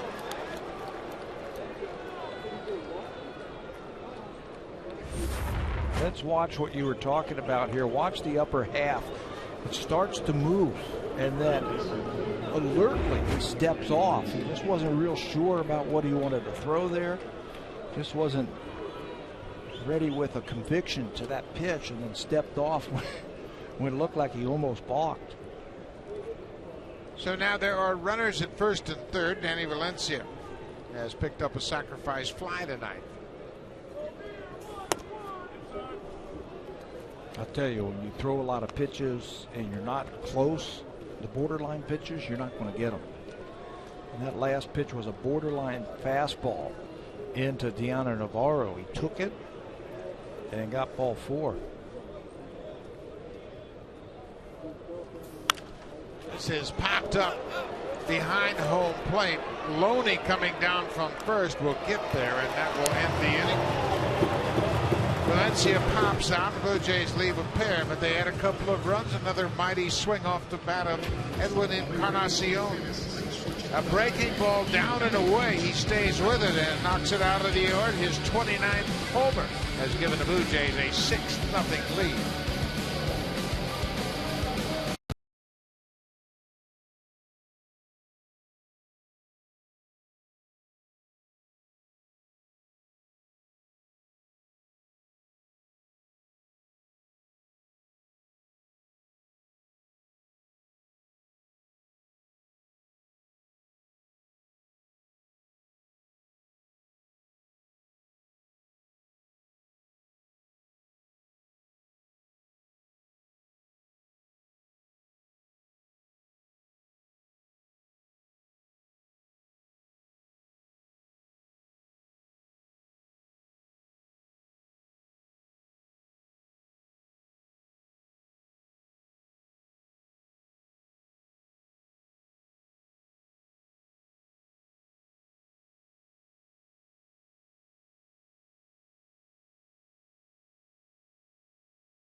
Baseball, September 16th through the 20th at Rogers Center. Blue Jays Hall of Famer Roberto Alomar will host a showcase baseball tournament at Rogers Center, highlighting some of Canada's best amateur baseball players with college eligibility. Tournament passes are now available at bluejays.com/T12. Well, the Blue Jays are off and running again tonight, and it has been the long ball. We talked about it in the open. Now, when the Blue Jays are clicking, they're hitting the ball out of the ballpark, and when they did that in May, they hit 48 home runs in the month of May, the most in baseball, and they finished up 21-9. So they are built for power, and if they don't hit power, don't hit home runs, chances are they're not going to win. Maybe they've got that home run stroke now since the calendar has turned back to September. So far, so good. The first 2 ball games. 3 last night, 2 more tonight. Loney hits it just outside the bag. Loney thought it was a fair ball. He was almost at first. He had taken one last look at the ball. It looked like it was over the bag at third, but Gary Cederstrom, the third base umpire, waved it foul. He had to wait to get out of the way of the ball before he could call it fair or foul. And I think that's why Loney thought it was going to be fair. Watch him. He's got to duck out of the way of that ball and then raise his arm and say foul ball.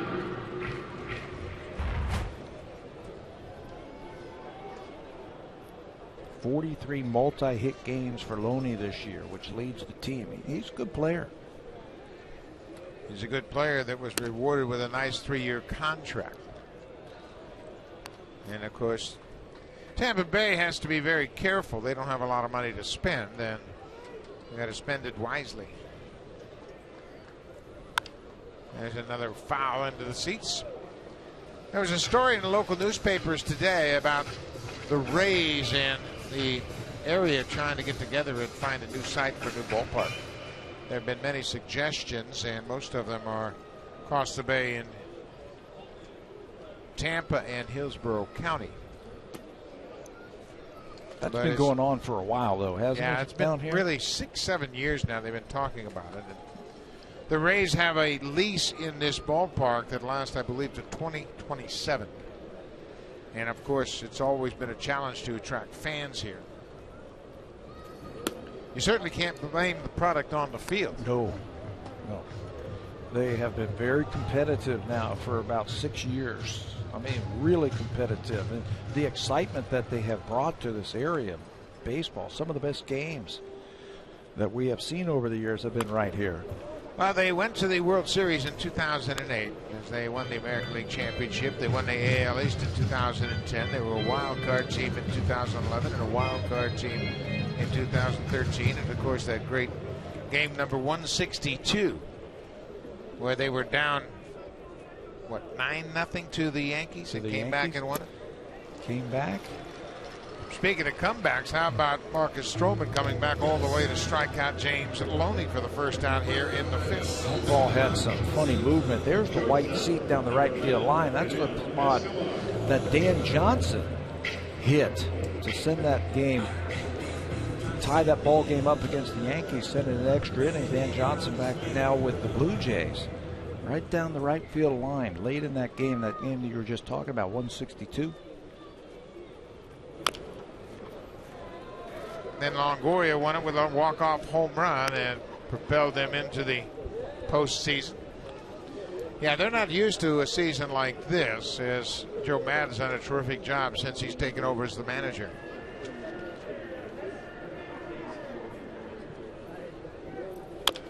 That's a bouncing ball. Valencia is going to have to hurry, and he can't find the handle. I don't think Valencia had a chance as Escobar gets a one-out infield hit. Let's check in with Jamie Campbell.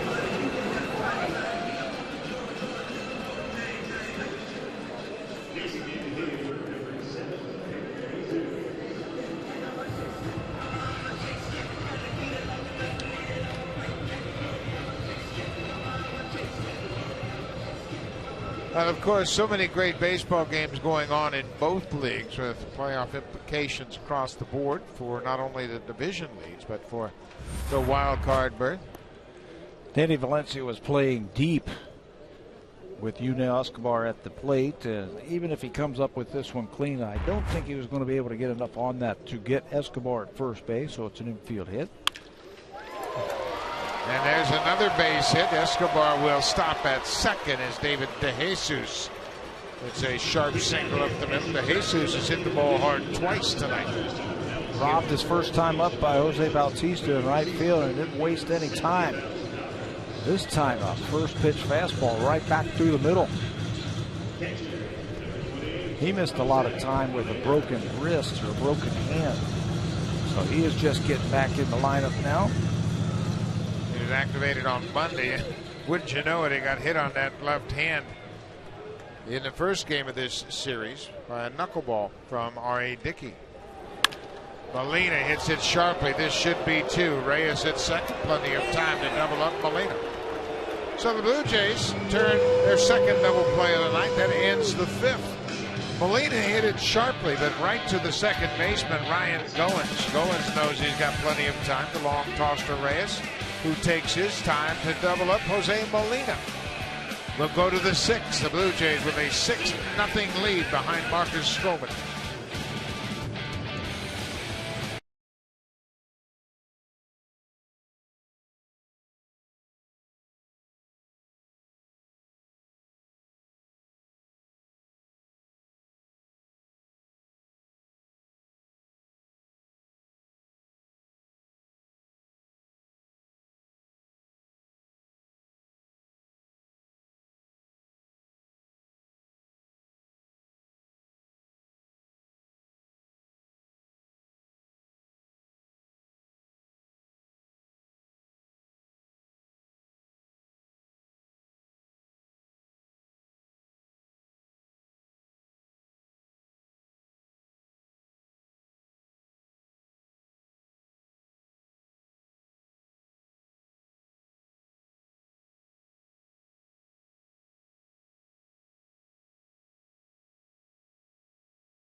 Baseball Central at noon with Kevin Barker and Joe Siddle. John Gibbons joins it every Thursday. Baseball Central at noon, weekdays on Sportsnet 590, The Fan. Marcus Stroman on 57 pitches through 5 innings. He has really found his groove tonight. A couple of double plays have helped him out. Gave up back-to-back singles with one out in the bottom of the fifth, and he got Molina to ground into the double play to end the inning. 39 strikes, just 18 balls so far through 5 innings for Marcus Stroman. Blue Jays have taken some of the pressure off by jumping out to a big lead that's helped them through the first 5 innings.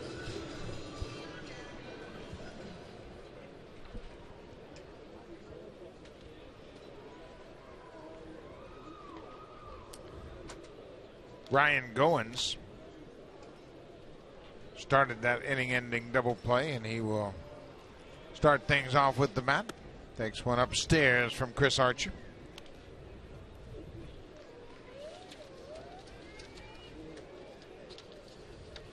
Archer is 8-7 for the season. His ERA, a respectable 3.63. Goins hits it right to Matt Joyce in left field.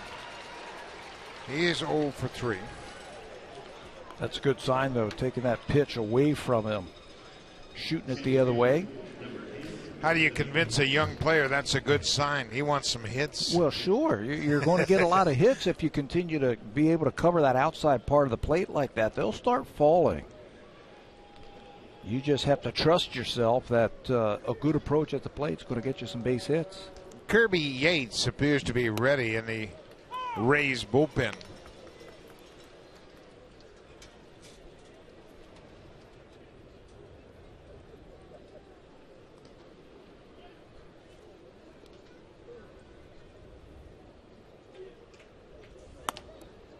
As you heard from Jamie Campbell, Washington scored 3 runs in the top of the 14th. Asdrubal Cabrera hit a 2-run home run, part of that 3-run inning, to beat the Dodgers in 14.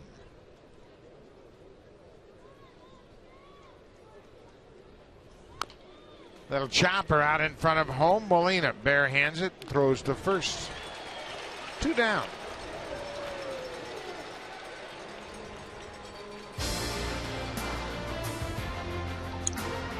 Save during the plumbing, heating, and electrical expert sale. Only at Home Hardware and Building Center locations. Homeowners helping homeowners with expert advice.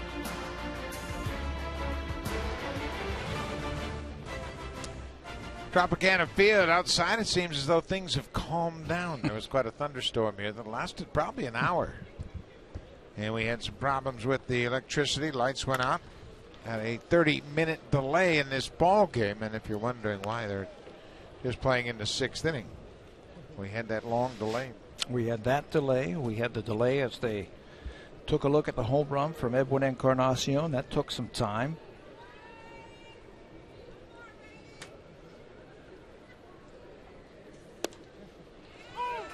Reyes behind 0-2. Jose has gone 1 for 3. He's got a couple of stolen bases tonight. He stole 2nd and 3rd in the 3rd inning after singling. He now has 26 steals on the season.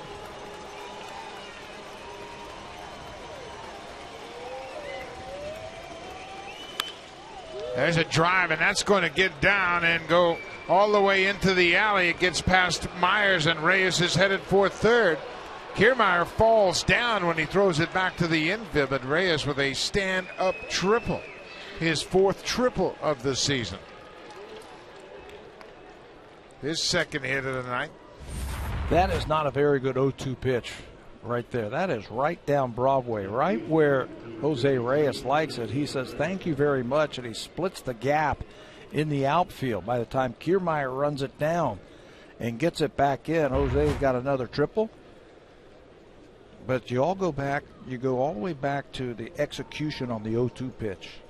Caught way too much of the plate. Melky Cabrera. He's 0 for 2. Was after the first pitch. Blue Jays now have 6 runs and 10 hits. Another rough outing for Chris Archer. He gave up 8 runs on 10 hits in just 4 innings his last time out against the Boston Red Sox.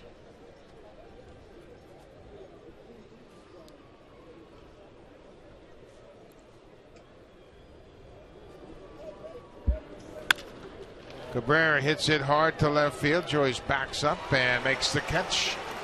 Reyes with a 2-out triple is stranded at 3rd, but the Blue Jays have a 6-0 lead as we go to the bottom of the 6th.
And when you look at Stroman tonight, he was in charge early on. Yeah.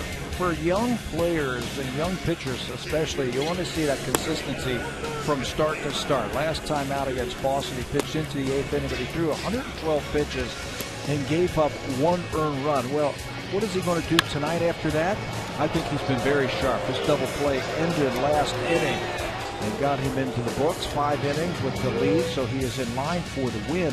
But you want to see that from young pitchers, bounce back and continue, just keep making improvements, and Marcus has done that. Look at the pitches. Through 5 innings, he's thrown 57 pitches. And that's what you want from a pitcher with a 6-run lead. Pound that strike zone. Here it is. Make them hit their way on. And you might get a double play like they did last inning to get him out of that. That was a very quick inning for Marcus. But you see the difference in the tempo that Stroman has compared to what Archer's been dealing with all night long.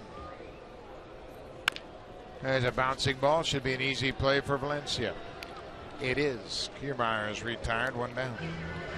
That's interesting about the pace and the tempo that he sets. And it all starts with the guy on the mound.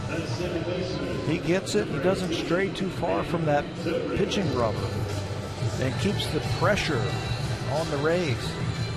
Yeah, and we talked about Chris Archer. He's got wonderful ability, and he's going to be a fine pitcher for a long time. But he's in a little bit of a rut right now where he's very, very deliberate and very predictable. There's a base hit for Ben Zobrist. Goes after that first pitch. He knows what the deal is. His team is down by 6. He's going to get a pretty good pitch to hit early on, so he's aboard for 3rd straight time tonight. Singled on the first pitch he saw tonight, and now does the same thing here in the 6th inning. First pitch swinging. He knows that Marcus Stroman's going to throw that fastball early in the count. Will Myers, he missed 70 games with a fractured right wrist in a collision with Desmond Jennings in the outfield. He had 3 hits on Monday afternoon against the Red Sox and felt like things were starting to turn around for him, but he fell right back into that hole with an 0 for 4 in last night's game with 3 strikeouts. Oh, he got R.A. Dickey. He got off to a really rough start this year. You know, young players, they want to follow up the big year that he had last year. They want to jump right back into it. Well, pitchers have made adjustments to him. And he got off to such a bad start this year. Seemed like it just compounded itself and made it worse the harder he tried to get out of it, and then tried to have a good season all in 1 month. It's just not going to happen.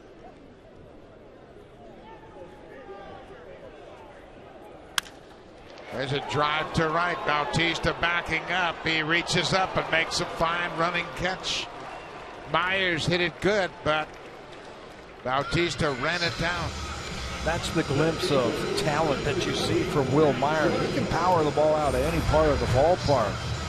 That's just a great play by Bautista. Playing deep, no doubles, nothing over your head, and he runs that one down on the warning track, takes away extra bases from Will Myers. Bautista's made 2 good defensive plays in right field. He took an extra base hit away from David DeJesus in the 3rd and takes one away from Will Myers here in the 6th.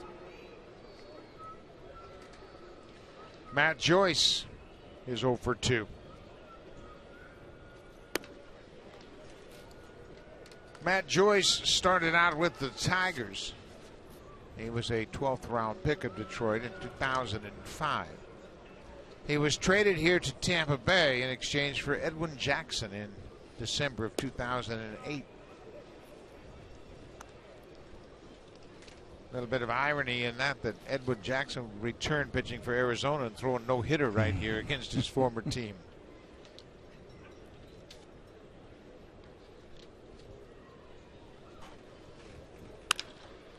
Past Lynn, that's a base hit. Zobrist is turning around second, headed for 3rd. So the Rays have runners at the corners for Evan Longoria. It's a Rays team. I don't care what the score is. They don't shut it down, and they just keep the pressure on for the whole game. They have players that can play in tight situations. This is one of the best of them right here. Longoria, he pops one out of the ballpark, and they're right back into this game. Well, this is where it's imperative that Deanna Navarro makes a good quality pitch right here. Make a good pitch on the first pitch, maybe a breaking ball to start the at-bat.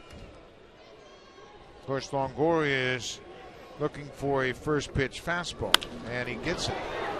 And there's a base hit to left field. Zobrist jogs in with the first Rays run, and they are on the board. Well, Longoria didn't really crush it, but he was looking for the fastball, got it, and drives in the run, his 79th ribby of the season. He does such a good job of pulling those hands in, and he's able to handle that inside pitch. Watch the hands stay inside that baseball. That keeps that barrel level and through the swing, and he's able to muscle it into left field for a base hit. Again, fourth most RBIs in the American League since the All-Star break, and that's going to get some movement in the bullpen. Aaron Loup takes the jacket off, and he'll start to throw.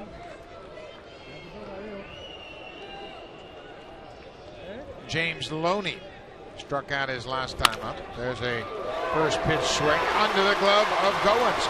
Bautista comes up throwing and throws a strong throw. There's the return to second. And Kerwin Danley calls out Loney at second. But the run comes in to score as that ball snuck under the glove of Ryan Goins. Joe Madden has made his way out of the Rays dugout.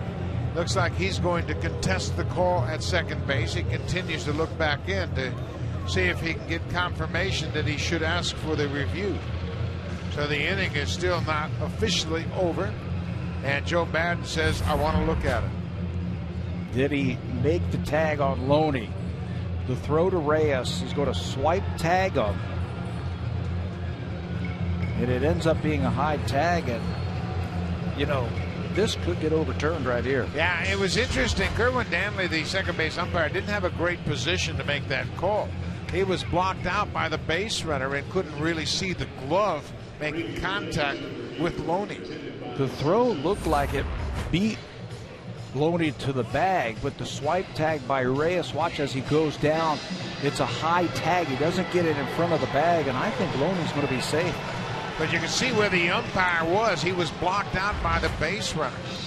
So Kerwin Danley made the call. He's on the left, and once again the crew chief, Cederstrom, has joined him as they wait for the review from New York. So this is a big review, and when you look at the big screen here at Tropicana Field, that's what the fans are reacting to. It appeared as though Loney was safe. So much so that the Blue Jay players are making their way back onto the field. I'd like to see Marcus Stroman out there throwing just a little bit. You got a tough right-hander in Escobar up. He should be on the mound throwing in case they do overturn this. Yeah, there's no reason not to, and that's what the umpires are saying. Lance Barksdale just called Stroman back out. The umpires have the call, and they have called him safe. So Loney will be safe as the call on the field is overturned. Bautista's throw to the plate, and then the return throw from Navarro to second. Initially, Loney was called out. He is safe by review.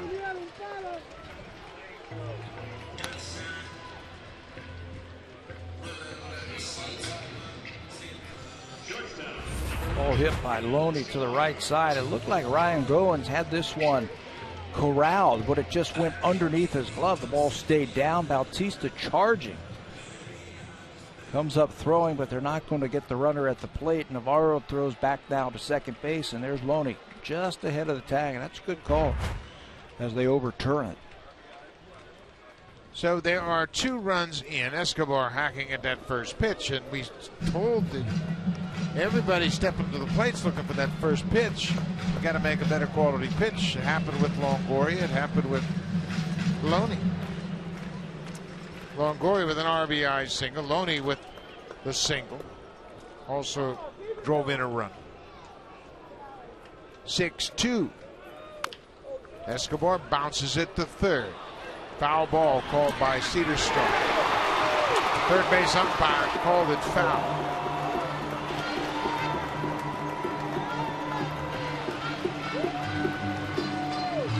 It's a foul ball. He called it foul. Now Escobar's got to regroup and head back to home plate.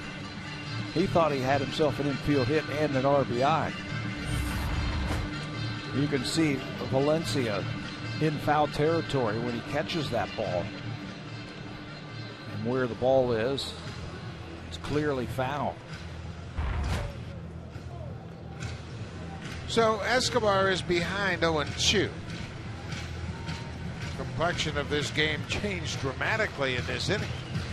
One base hit right now, and it's a totally different story. Both bullpens are active.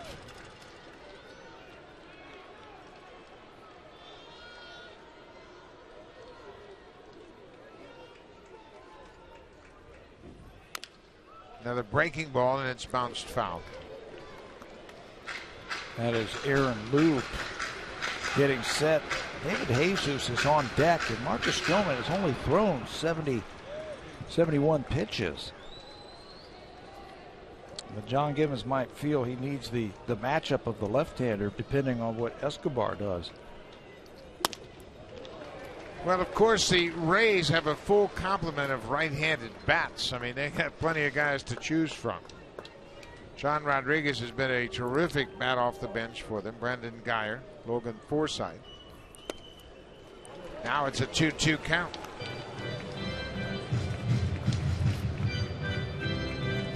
Well, the wheels are spinning in the Rays dugout. They feel they have life against Stroman.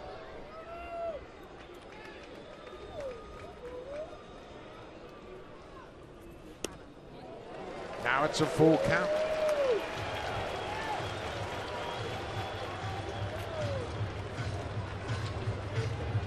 Well, John Gibbons knows he's got Loop ready. Should Escobar reach base. Bouncing ball. Deep hit short. Reyes with a strong arm just in time. That'll end the inning. But the Rays score a pair. And Joe Madden is coming out of the dugout again. He still has the opportunity to challenge the call at first.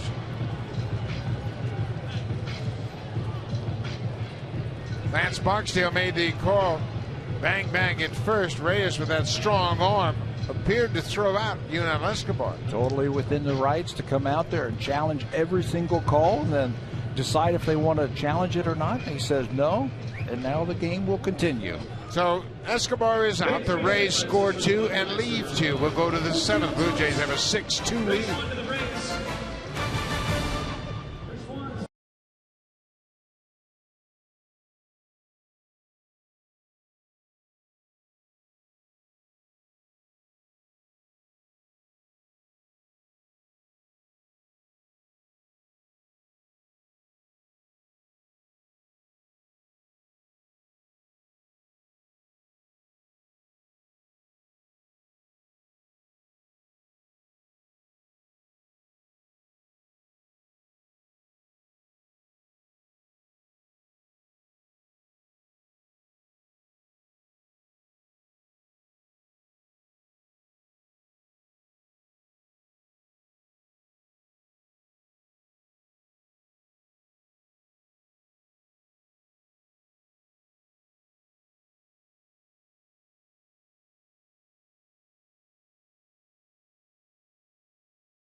Is presented by authority of Rogers Blue Jays Baseball Partnership and may not be reproduced or retransmitted in any form.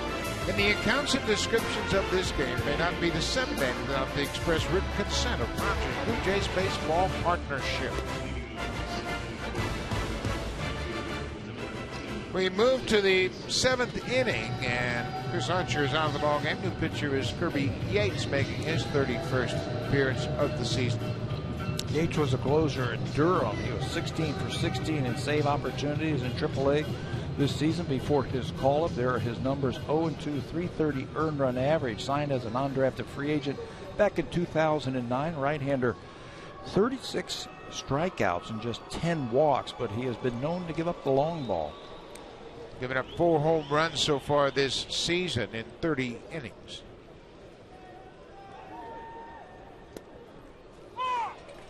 Drafted originally by the Boston Red Sox in 2005, and his first year with Tampa Bay in 2009. This ball is cued off the end of the bat.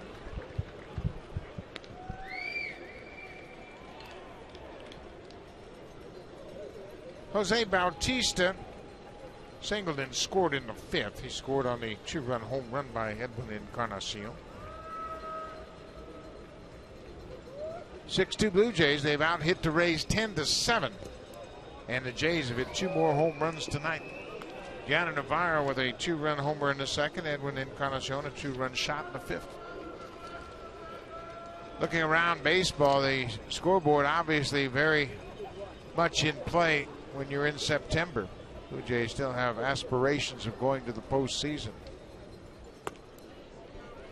New York leading 3-1 over Boston in the Bronx, bottom of the 7th inning. Baltimore has a 6-0 lead over Cincinnati in Baltimore in the top of the 9th. Cleveland leading Detroit 7-0. That has just gone final. So the Tigers are shut out, and the Indians continue to impress. And that's one of the teams that the Blue Jays are trying to jump over. Again, Cleveland, Detroit, both of those teams ahead of the Blue Jays. One of them, if the Blue Jays win, they're going to gain a game on. And it looks like it's going to be Detroit. And Detroit has lost 7-0. Bautista rips it past Longoria into left field. His 2nd hit of the night. Kirby Yates gives up a leadoff single. Edwin Encarnacion back in the 5th inning with Bautista on first. You can tell that he is starting to get it together. A breaking ball. How about that? Almost one-handed. Launches the ball over the wall in left field for the home run. He is now 1 away from that 30 home run plateau.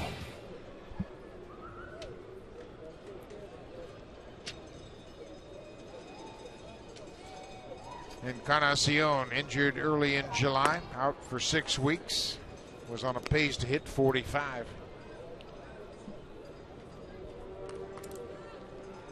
Here's a big bat, very important bat down the stretch for the Blue Jays. When they hit home runs, they win. They have won 3 straight. They hit just 18 home runs in August, and that led to just 9 wins.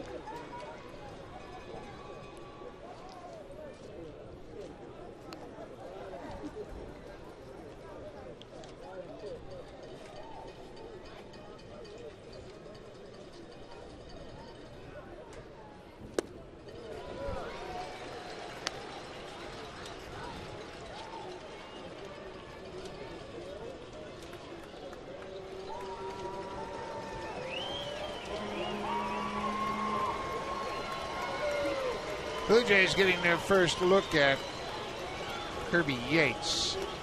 Only Gianna Navarro has an at-bat against Yates.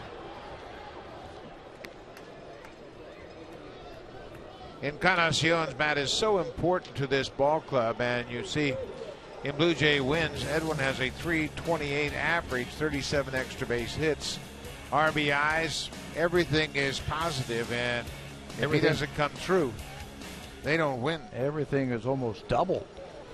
You see the numbers in the Blue Jay victories. Encarnacion caught looking at strike 3.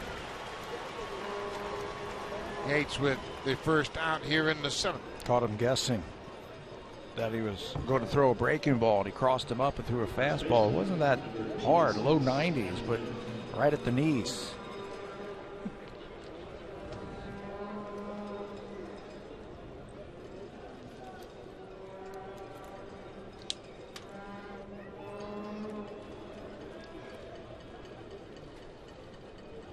Big night for Adam Lind. He's gone 3 for 3. He scored a pair of runs. He takes a first pitch strike.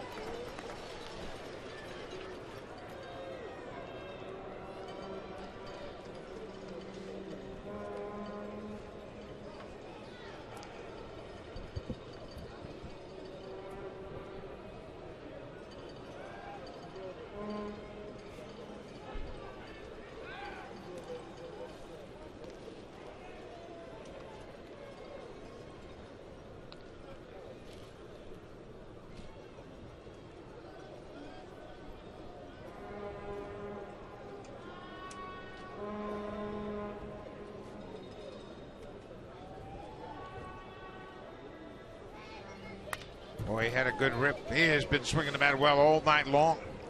That pitch was right on the outside corner. Everything that they've thrown up to him tonight, he has been on. Breaking ball, he's had a couple of hits off of that. Tried to slip a fastball by him. He was all over that. This is the 4th 3-hit game of the season for Adam Lind. He has not had a 4-hit game so far this year.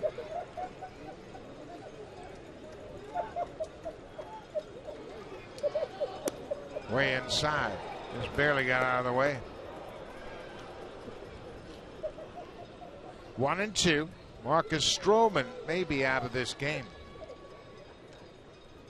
Aaron Loop had warmed up and he was up throwing at the start of this inning. He's now taking a seat. Yeah, he just got finished throwing. He's sitting down. Maybe he's going to be into this ball game.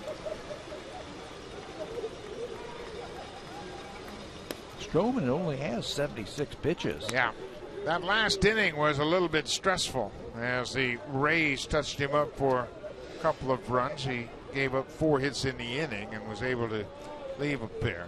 Luke, to me, looks like he is ready to come into the game. You got a couple of left-handers in the bottom of the 7th inning.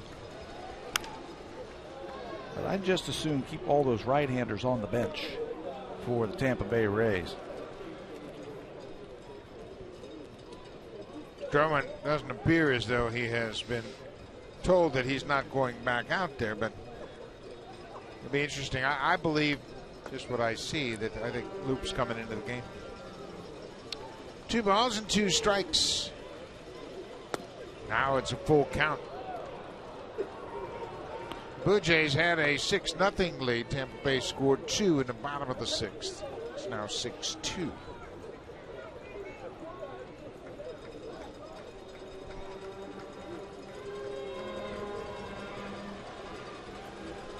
See if the Blue Jays stay aggressive here and start that runner at first base.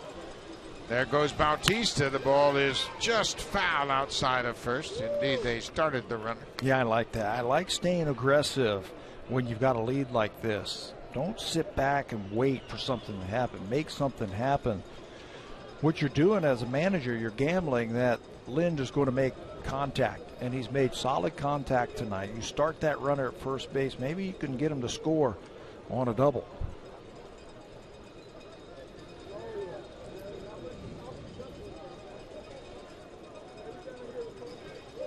Bautista set again at first. He'll dive back in this time.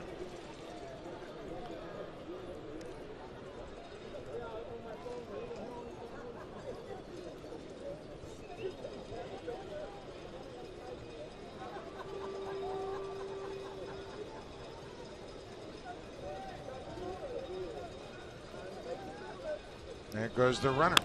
And Lind rips it past the pitcher into center. Bautista will go first to third. Adam Lind with a 4-hit night, his first of the season. Boy, his swing is short, and it's positive tonight. Good night for Adam Lind.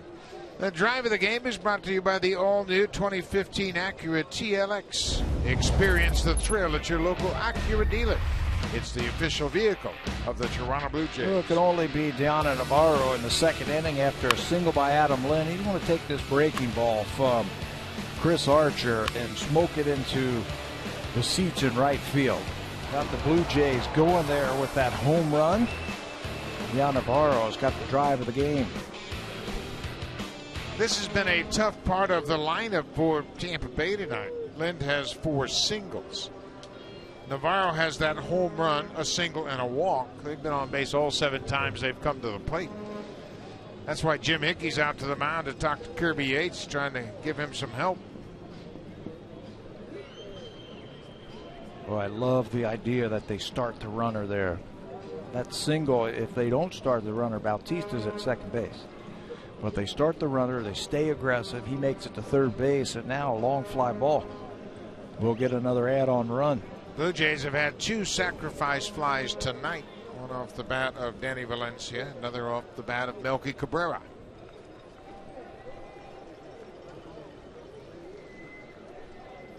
They're going to walk him? They sure are. They've got a base open. It just happens to be at second. They're going to walk him to set up the double play and not pitch to Navarro. Double play, of course, is in order with the runner at first, but they're going to pitch around Navarro and work to Valencia. How about that? They know that middle of that lineup has been tough for the Blue Jays tonight, so 4 times Navarro's going to be on base. Adam Lynn's been on base 4 times, and it's up to Valencia to drive him in. He already has 1 RBI tonight. And Valencia had the sacrifice fly in the 4th inning. That drove in Lynn from third base. So Navarro is given the intentional walk. He and Lind have both reached base in every plate appearance tonight. The only thing I can think of is he just felt that Valencia likely to hit into a double play, and the way that Navarro's been swinging the bat, he didn't even want to take a chance and hope for a ground ball off his bat. Yeah, but Danny's been swinging the bat well, I think, also. He has been right on it, and he's going to take this personally right here. You're going to walk a guy to pitch to me with the bases loaded? This is where you got your chance right here to really come up with a big base hit for the Blue Jays. Valencia batting with the bases loaded and 1 out.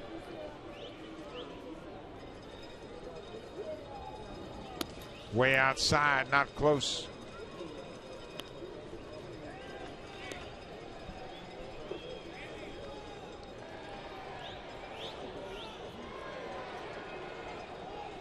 Bautista singled to left field. Lynn singled to center, and Navarro was given the intentional walk. Bases are loaded. Outside. Valencia is looking inner half right now. He wants to do some damage. He wants a fastball. Dan Johnson has grabbed a bat. He's on deck. He would bat for Ryan Goins. Tell you, you are just asking for trouble when you throw a couple of breaking balls off the plate, bases loaded. Now Valencia can look for one pitch in one area. In. And they miss away. Now it's 3-0. No place to put him. Do you give him the green light? I would. I would too. The way he's swinging the bat? Yes, I would too. I don't care if it's a right-hander or what. He's zoned in right here. Now, as a hitter, what you don't want to do is get a little bit too long. Try and hit the ball too far if you've got the green light. Just hit it hard. He had the green light and might have taken a hack at ball 4. But I like the thinking. Hey, you got to roll the dice in these situations. You're already up by 4. Yeah, take a gamble that maybe he pops one out of here and really comes up with a big base hit. Open this thing up a little bit.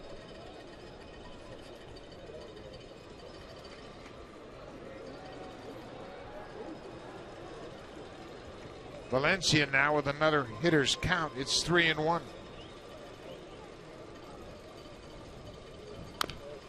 Chopped back behind home plate. 3-1 slider. Yeah. You might have to throw a 3-2 slider now, too. I mean, if you're going to throw a 3-1 with a chance of walking him, why wouldn't you throw a 3-2? That's right, and I'm sure that's what Valencia is thinking about right now. If he throws it 3-1, you got to figure he's going to throw it 3-2.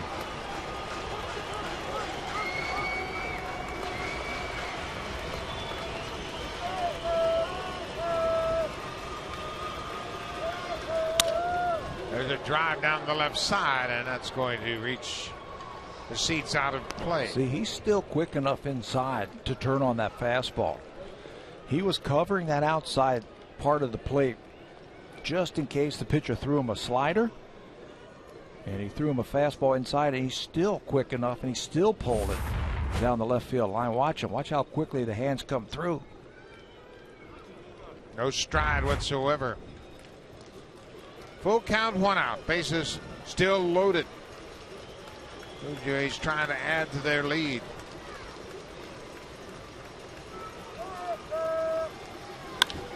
There's a fly ball to left.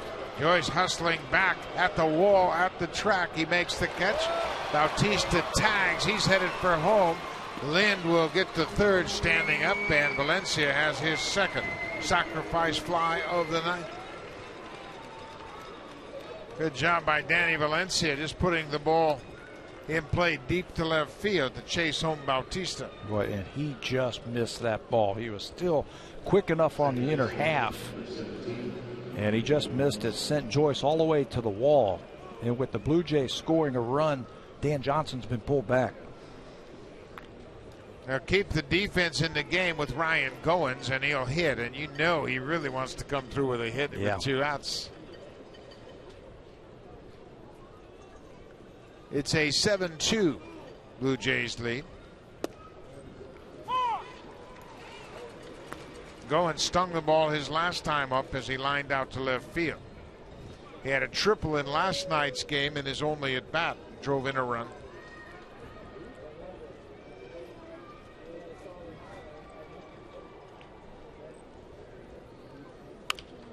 Pops this one up. Longoria into foul ground. That'll end the inning, but the Blue Jays get an insurance run. Danny Valencia with an RBI. Bottom of the 7th. Marcus Stroman. Looks like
the fan. Win 4 tickets to the Blue Jays Fan Appreciation Weekend. The prize includes tickets, airfare, hotel, and a chance to throw out the first pitch at a Blue Jays game. A reminder that the contest closes September 19th. Full rules at BlueJays.com. Chance for you to join the Blue Jays on Blue Jays Fan Appreciation Day. Aaron Loop into the ball game to take over after Marcus Stroman went 6 strong innings. You have a couple of left-handers scheduled this inning, and you can see what he has done against lefties this year, just a 158 average. Aaron's had some time off. It's 5 days in between the last time that he pitched. He's pitched a lot, 63 games now for Loop this season, and he will face the bottom 3 in the order that is scheduled. Sean Rodriguez will come off the bench and bat for David DeJesus. We mentioned they have a full complement of right-handed bats on their bench. So first off, Sean Rodriguez. And he's a hacker. He goes after that first pitch. This is the real benefit of having Aaron Loup in your bullpen. Aaron Loup can come on and pitch to lefties, pitch to righties. Doesn't make any difference. He's held right-handed batters to a 225 average. Very good average. When he's getting that fastball, pounding it inside to the righties, and then dropping that changeup on him. There it is right there. And then dropping that changeup. That makes it tough on the right-handers. Boy, he is a valuable guy, and you're right. When you have, say you have a situation where you've got a right-handed, left-handed, right-handed situation, you don't have to make multiple moves. You can leave Loup right in the ball game.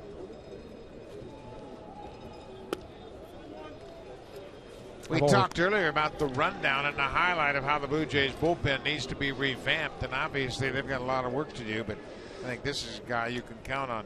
Yeah, and he'll be here. He's controllable. He's done a good job for John Gibbons the last couple of years. And I've always felt that when Aaron gets the rest, he's been 5 days in between his last start, he's that much sharper. His breaking ball's got a little bit more depth to it. His fastball's got a little bit more life to it.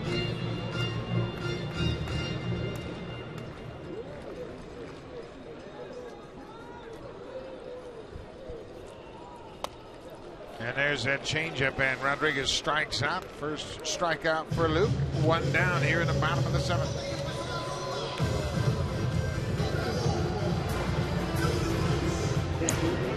Save during the plumbing, heating, and electrical expert sale. Only at Home Hardware and Building Center locations. Homeowners helping homeowners with expert advice. Welcome back to Tropicana Field as the Blue Jays are trying to turn things around here in this ballpark. They have had a tough go of it here at Tropicana Field. Brandon Geyer, another right-handed bat, has come out on deck. He will bat for Kevin Kiermaier in the number 9 spot. Molina quickly behind, 0-2.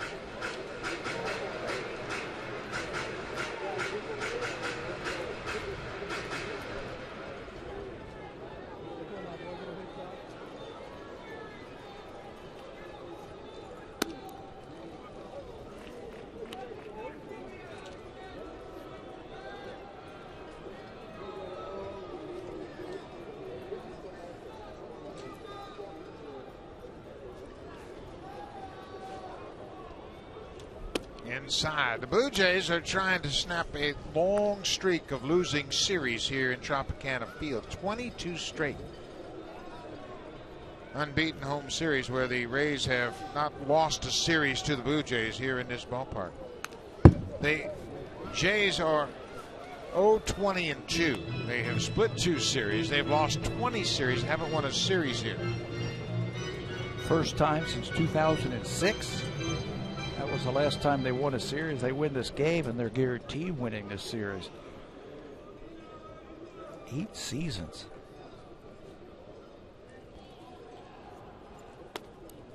Downstairs. It's a full count. And, of course, the Blue Jays come here 3 times a year, right, because they're division foes. Well, that even includes a 3-game sweep at the hands of the Rays in Orlando. They just can't beat them in Florida.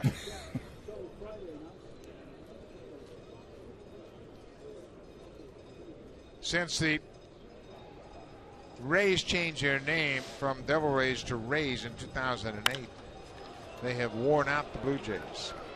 Molina hits a high fly ball into right. Bautista makes the catch. 2 down.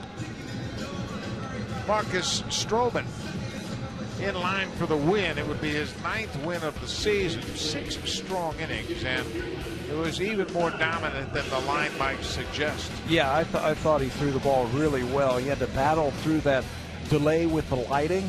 He had to deal with that 30-minute delay. He also had to wait for a replay delay where he stood out on the mound and had to go back out there and warm up just a little bit. But all told, 76 pitches to get through his 6 innings tonight. Efficient and sharp. Brandon Geyer, second pinch hitter to bat here in the 7th. He's hitting for Kevin Kiermaier.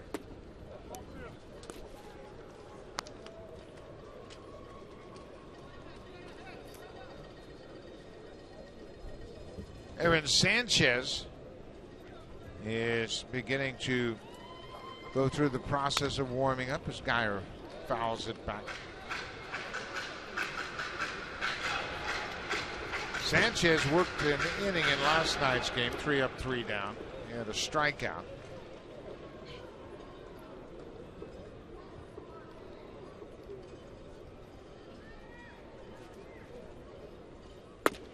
Well, that's that good fastball. He can find that corner as good as any left-hander in the game. Yeah, it's tough to pick up. He's got that crossfire delivery, 3/4 arm action. And for a right-hander, he just can't pick that ball up. And again, when he's got some rest, he's got a little bit more life to his fastball. Oh, Geyer does a good job. He stayed on that changeup and just served it into right. A 2-out single for the pinch hitter, Brandon Geyer.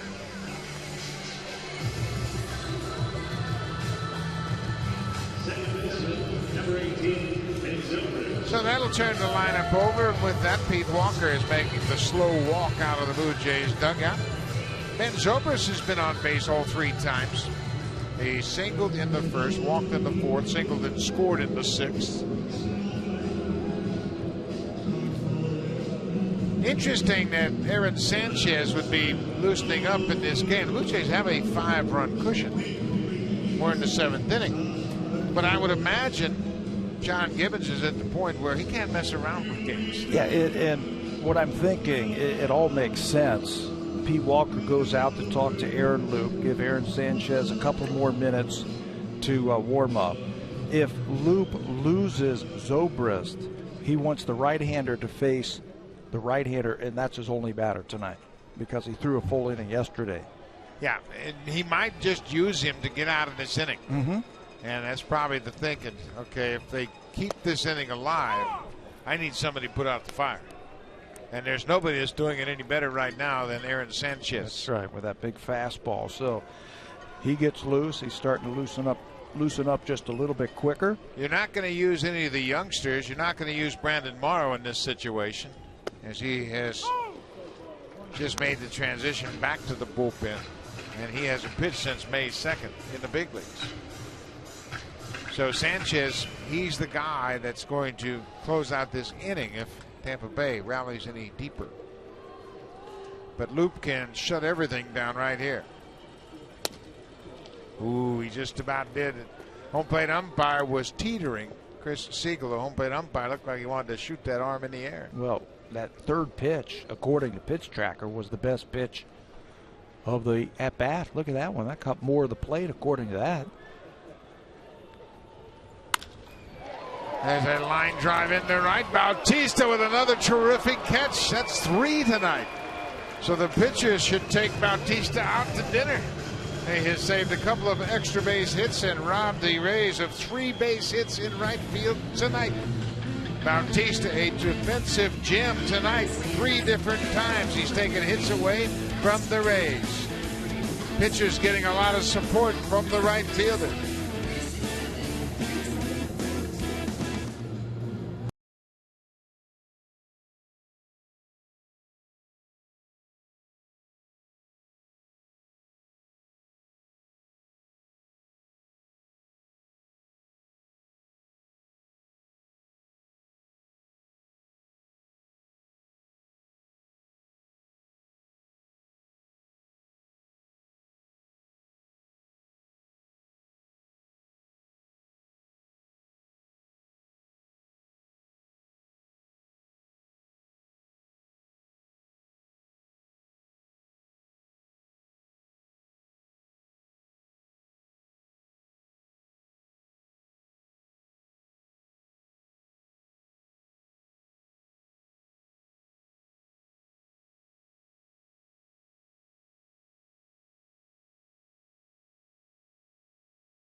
Jays Saturday will take place Saturday, September 13th, when the Blue Jays take on these Tampa Bay Rays.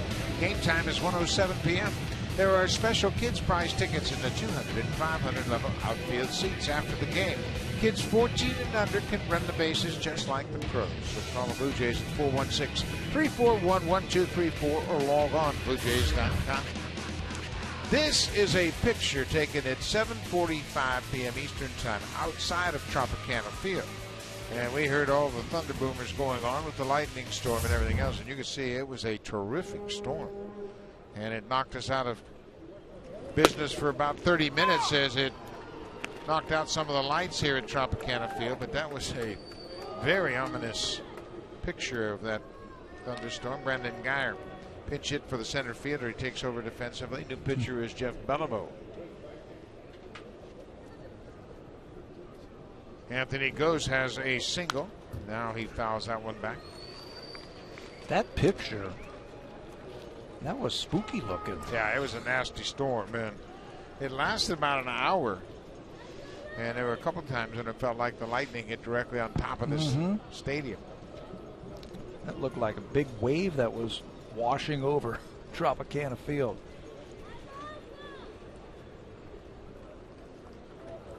Breaking ball pulled to second. Zobrist. He retires Ghost. One down here in the 8th. Beliveau is with his 5th tour of duty this season with the Rays, and 9 over the last couple of seasons. Up and down, he doesn't throw that hard, but he was a victim of a walk-off hit by the guy at the plate. Jose Reyes on Saturday, August 23rd. Beliveau came into the game, threw one pitch, and the game was over. Reyes singled to left field to score Colby Rasmus. Rasmus bunted with 2 strikes to start that inning, and then stole second base and scored on the base hit. Dustin McGowan has gotten up now, and Aaron Sanchez, as we expected, was up just in case that inning got a little bit uglier.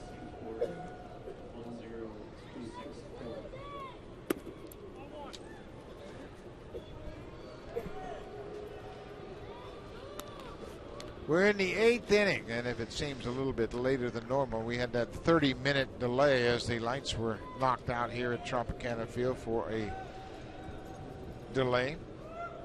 That delay took place in the 3rd inning with Tampa Bay hitting.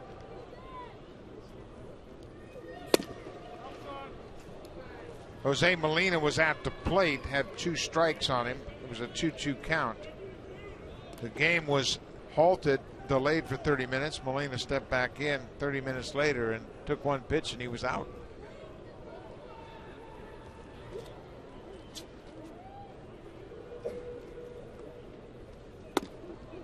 Three and 1 to Reyes. Reyes has singled and tripled tonight in 4 at-bats. He's also picked up a couple stolen bases. That coming in the 3rd inning, but he was left stranded there. The Blue Jays ended that inning. Reyes drives it to right. Will Myers is there and makes the catch chest high. I think the Blue Jays have had good at-bats tonight. They were facing a tough one in Archer. They had good at-bats. They pounded him for 10 hits and 6 runs. They've hit the ball hard. They've come up with hits with runners in scoring position, and they've had how many sacrifice flies? 3 tonight. Yep. 3 sacrifice flies that scored runs. Those are all products of great mindsets. You step to the plate, you understand what your job is, and Danny Valencia's had 2 sac flies, and this man, Melky Cabrera's, had the other. Melky goes after that first pitch. It's a product of good at-bats, going up there and having a game plan of what you want to do. You get a runner to third base in less than 2 outs, you're not trying to knock the ball out of the ballpark. You're trying to put a good swing on that ball to get it into the outfield. 3 sacrifice flies, that's 3 RBIs.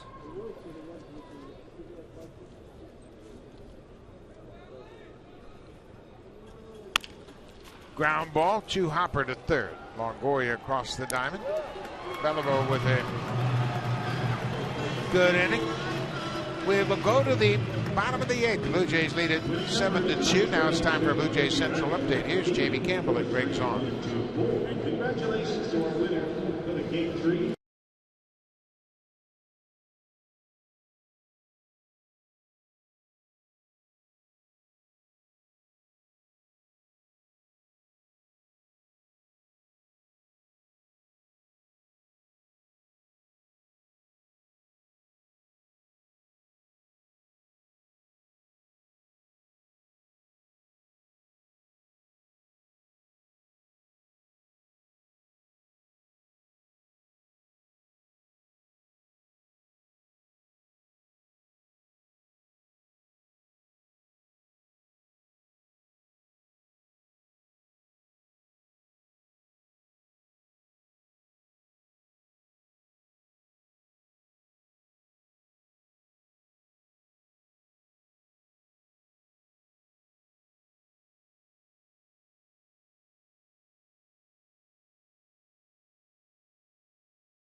Sign up at nextissue.ca/baseball and get an extended 60-day free trial.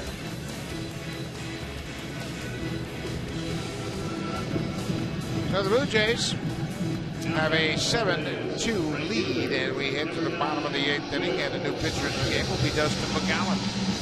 48 games now this season for McGowan. Every time he steps to the mound now, he's going to set a career high in games. Coming into this season, the most games he's ever pitched in a season was 27. Now out of the bullpen, and he has been pitched in late ball games when the game's on the line. He's done a great job since he has moved to that bullpen. He too has had some time off. The last time Dustin worked was 5 days ago against the Yankees. So he's had a little bit of a blow to get going. And the Blue Jays, they had a very friendly schedule in the month of August. They had some off days, and of course they had Monday, Labor Day off here in Tampa Bay. So everybody had a chance to recharge their batteries, which is huge as you head into the final month of the season. Yeah, this time of the year, it's very important, especially for relievers, because they throw so much. They're up and they're down, they're into the game, they're not into the game. This time of the year, Blue Jays only have one off day the rest of the way. So they're going to need those arms. And that'll be on the 11th of September on the next homestand. And then it's a game every day right down the end of the wire. They'll finish up with a 7-game homestand. Seattle for 4, Baltimore for 3, and that'll wrap up the season.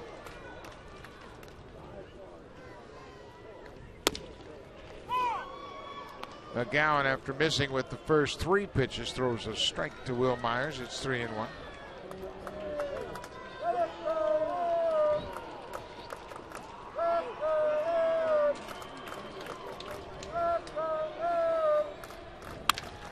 Myers rips it into center field, and after a late break out of the box, he realized he had a chance to get to second base. But he pulled that ball into center and then looked up and saw that Ghost was over in the alley, had a long run. He had a shot at Chu if he breaks out of the box. Quickly, it's got his head down. He's not watching the ball, and then realizes where Ghost is. And yeah, he had a shot to turn that into a double. Because you're not going to do anything foolish down by 5 runs late into a ball game. So it's a leadoff single for Tampa Bay in the 8th. Matt Joyce, part of that 2-run 6th inning, as he had one of the 4 hits.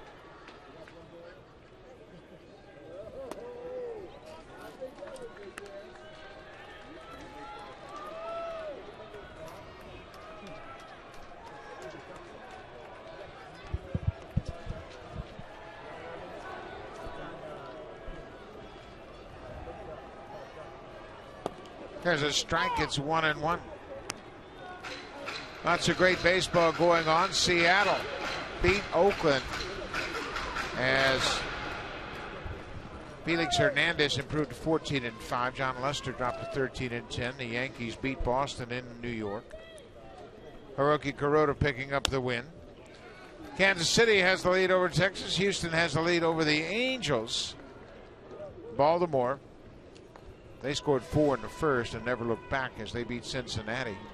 How about Baltimore? That was their 81st win of the season for the Orioles. I believe Miguel Gonzalez pitched his first complete game shutout in his career. 4 hits, 1 walk, 8 strikeouts over 9 innings. He improves to 8-7. I think Danny Salazar as well threw a shutout. He did. Danny Salazar shut out the Tigers on 8 hits. He didn't walk a batter and struck out 9. They beat Justin Verlander, who drops to 12-12. Joyce strikes out. See, first out of the inning. Well, that's what Dustin McDowell can do. Come in and just blow the ball by you. Reach back with all you have. Probably have just the 1 inning. St. Louis beat the Pirates 1-0, and the Cardinals, they got that feeling of being in first place, and I don't think they're going to slow down. Their pitching is good. They got a little bit of good news. Isn't Michael Wacha going to start tomorrow? Yeah, I think he is. I think you're right. I think Michael Wacha will get the go-ahead. St. Louis will play Milwaukee. Michael Wacha will start against Willie Peralta. And Milwaukee needs a stopper. There's a high drive to left field. This one is way back and into the seats for Evan Longoria. A 2-run home run as he connects against Dustin McGowan. For Longoria, that's his 18th home run. And that pushes him over the 80 RBI mark as he has driven in 3 tonight. He had 81 for the season. Give him 81, and I'll tell you, you can't get that fastball by him. He is so quick on the inner half. I don't care how hard you're throwing. Watch how quickly that bat comes through. That's a classic home run swing and finish from Longoria. He's just a great player. He's a great player on a team that has struggled offensively, and he once again is putting up big numbers. 18 homers and 81 RBIs. Well, Aaron Sanchez has gotten back up. It won't take him long to get ready. And you know what, Pat? John Gibbons has seen all too often this Tampa Bay team come back late. Yeah, this team does not shut it down. They make you earn all 27 outs if you're going to beat them. Joe Maddon's team never lays down, and they never give away at bats. Even with a 3-run lead, it was 5 coming into this inning. James Loney had an RBI base hit in the 6th. He cuts on that first pitch. Loney was called out at second base. The catcher Navarro made a return throw to second, and he was called out. He was ruled safe when Madden asked for the review, and the play was overturned.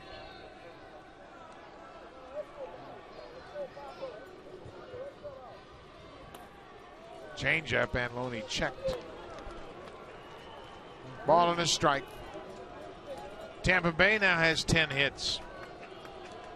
It's a team that has been struggling to hit. They have lost 10 of their last 15 home games here, and they've only hit 170 as a team over their last 10 here.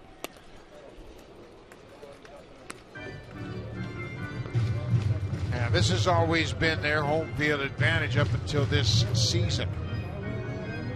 They don't have a winning record here at home, do they? They are 31-39, 8 games under 500. They've had a better record on the road, which is unusual for the Rays.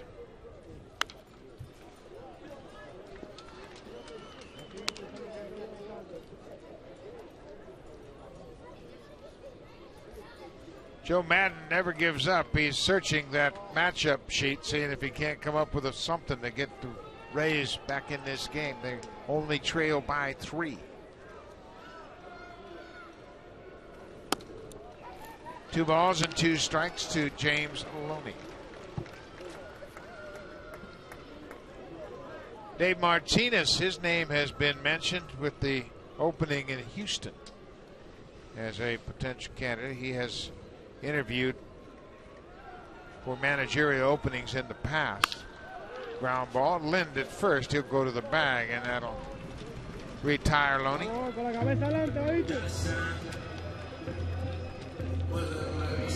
So now there are 2 outs. Shortstop, number 11, Yunel Escobar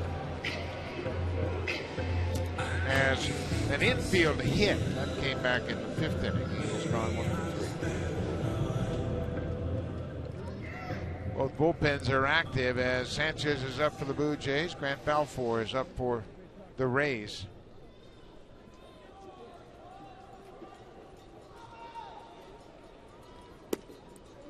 McGowan misses with that first pitch. Heading towards the bottom of the lineup for the Rays, and John Gibbons brought in Aaron Loop, bringing right-handers off the bench and into the game, knowing that there's no lefties to counter that. So now it's a 3-run game. You're heading towards the bottom of that lineup. Now you can bring in your right-handers, and Joe Madden does not have a counter move. And he's been able to force out De Jesus and Kiermaier. They made that move to force the hand of Joe Madden, and now Gibbons has the preferred matchups. Yep, that's right. So that's why he brought in Aaron Loop in the 7th inning.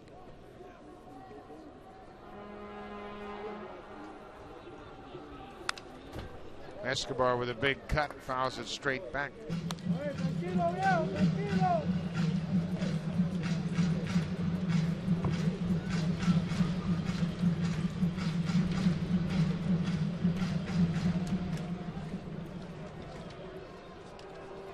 There's Balfour. He is standing by, and he has really thrown the ball well lately. He's finally sorted things out.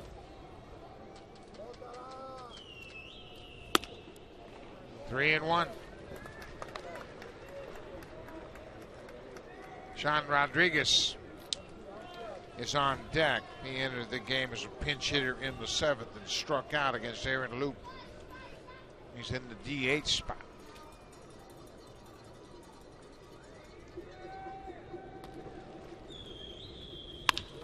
Escobar pulls it to short. Reyes in time, and McGowan gets out of it. He gives up a 2-run home run to Evan Longoria, but we're headed to the 9th. The Blue Jays have a 7-4 lead.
Pitch by pitch and enjoy in-game video highlights.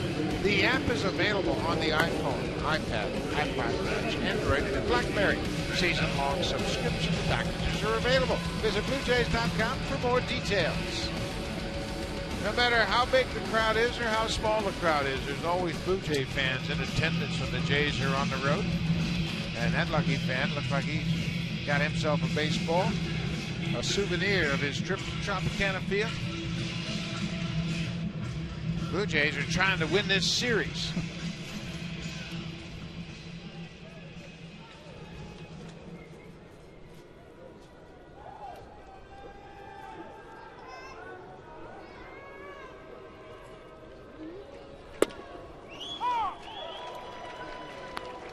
Grant Balfour will be the third reliever used for Joe Madden tonight. He got off to a really rough start this year and just now is starting to recover. His last 3 appearances have all been scoreless. In fact, he got the win on Monday versus Boston with a scoreless 10th inning. They had a walk-off win. Problem that he has had, he hasn't been able to get the ball down. And he has not been able to throw the ball where he needs to get outs. He was signed as the closer and started the season as a closer. He's lost that job. Jake McGee has taken over as the closer, but Balfour has recaptured his form. He's been able to make better quality pitches of late. Said it was just a minor mechanical adjustment. He wouldn't say what it was, but it was a minor mechanical adjustment to help him stay down in the strike zone and throw a quality pitch. He's been around a long time.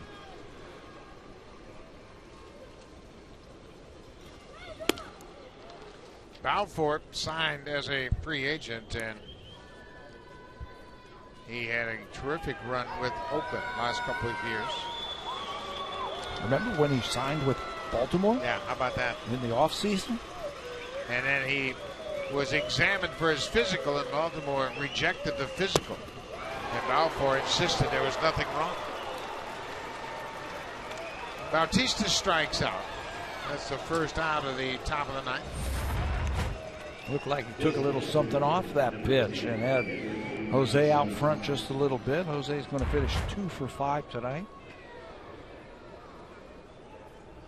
And a lot of good plays in the outfield. Saved a couple of runs with his glove. Balfour had 38 saves last year, only 3 blown saves pitching for Oakland. That was the best save percentage in Oakland since Dennis Eckersley in '92. And he looked to be a very attractive free agent. In fact, I believe the deal in Baltimore was a 3-year deal over $30 million. And then they looked at that physical and rejected the physical. They thought he had shoulder damage, and Balfour insisted he had never had anything wrong with his shoulder. Pulled the plug on that contract. How about Aaron Sanchez warming up? You know what? It's almost as if they said, you know, we had him hot a couple of times. We better pitch him tonight, not to waste that opportunity. Casey Jansen standing behind him. He hasn't even taken his jacket off. It is a save situation. Sanchez picked up his first save in the Yankees series. That was on Saturday in that 2-0 win. He saved it for Hutchison.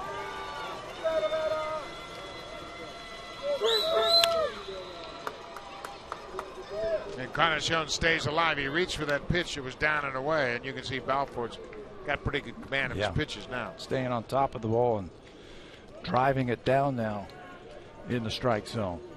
That one a little bit too close to take for Edward. He had to have the emergency hack to stay alive. 1-2.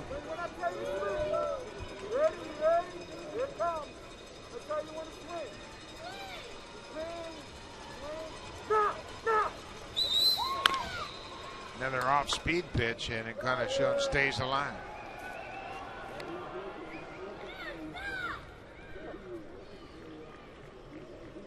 We're in the ninth. Blue Jays led early. 2-run home run by Deanna Navarro in the second. The Blue Jay fan is a happy young man as he got a baseball.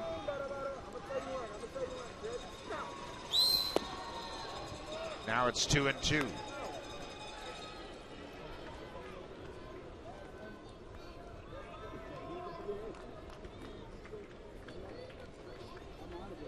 Chad Jenkins now just getting some throwing in.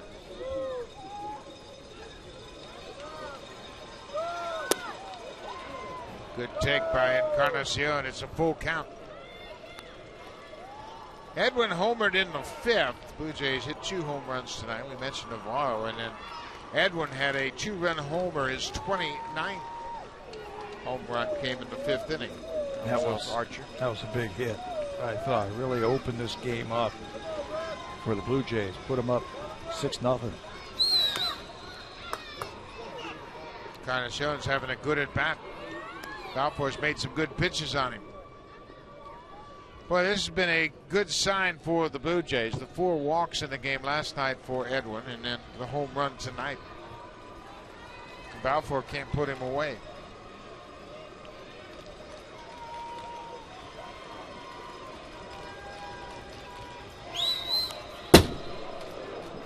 Fouled on that check swing.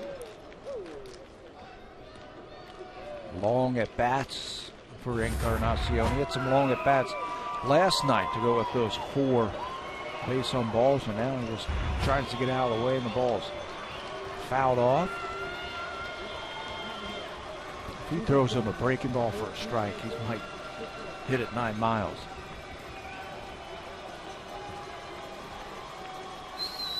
Breaking ball for a strike. He's caught looking. Edwin, I thought you were ready.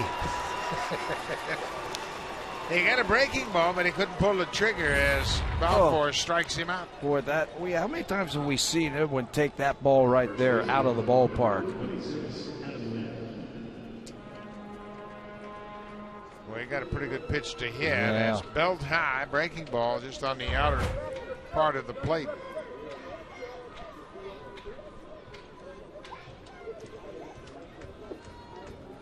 Adam Lind has 4 hits and making a bid to tie his career high. Goes after the first pitch and pops out. Grant Balfour retires the side in order. We are headed for the bottom of the 9th. It's a 7-4 Blue Jays lead. Aaron Sanchez into the game looking for his 2nd big league save.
Blue Jays on Sportsnet, live on your smartphone.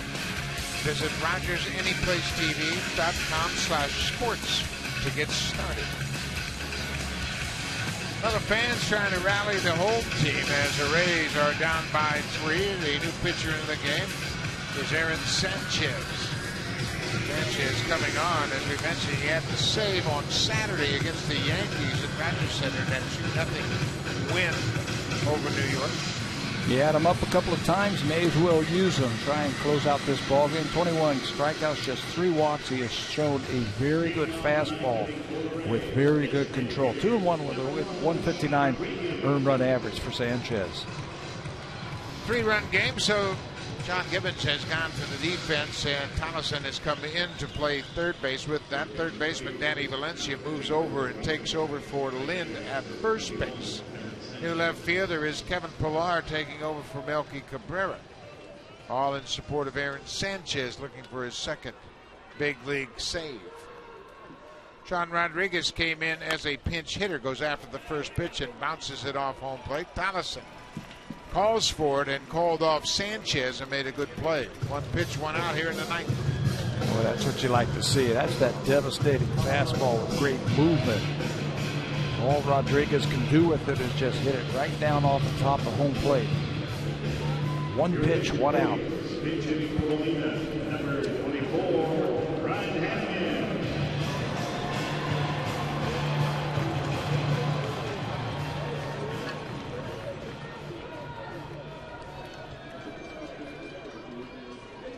Ryan Hannigan is batting for Jose Molina. Pitch hitting. Sanchez jumps ahead with a fastball. Hannigan started in the game last night. Finished up 1 for 3 and an RBI single in the second.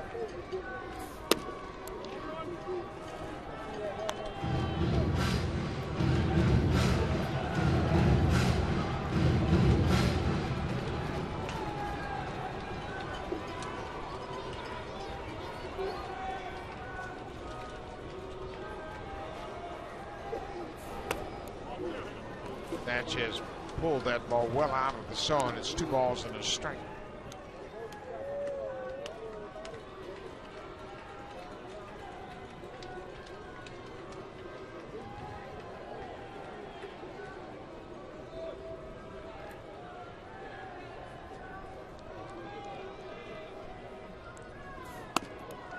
Now it's 3-1.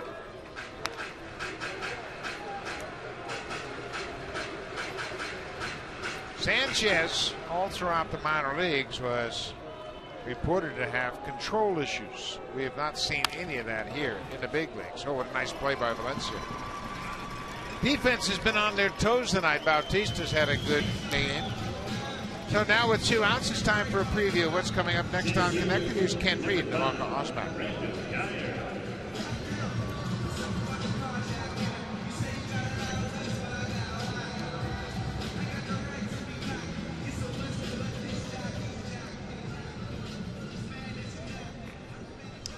Thank you, Ivanka. And that's all right after this ball game, so make sure you stay tuned and check it out.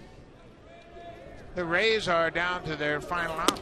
Brandon Geyer had a pinch hit base hit in the 7th inning. He singled to right off of Aaron Loop.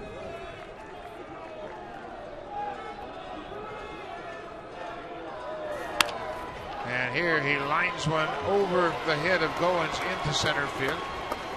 Brandon Geyer is 2 for 2. They just won't go away. No, they won't. They never do. That's why they have had. There. Yeah, Buck. That's why they have had so much success over the last 6 years or so. I mean, they come to play every single day. They get good pitching, they play good defense, and they grind out at bats. They have had 4 walk-off wins this year, and that's a low number. Last year they set a franchise record with 13. Geyer not being held on. He takes off for second, and Sanchez delivers a strike. Now Navarro's got to go out and go over the signs with a runner in scoring position.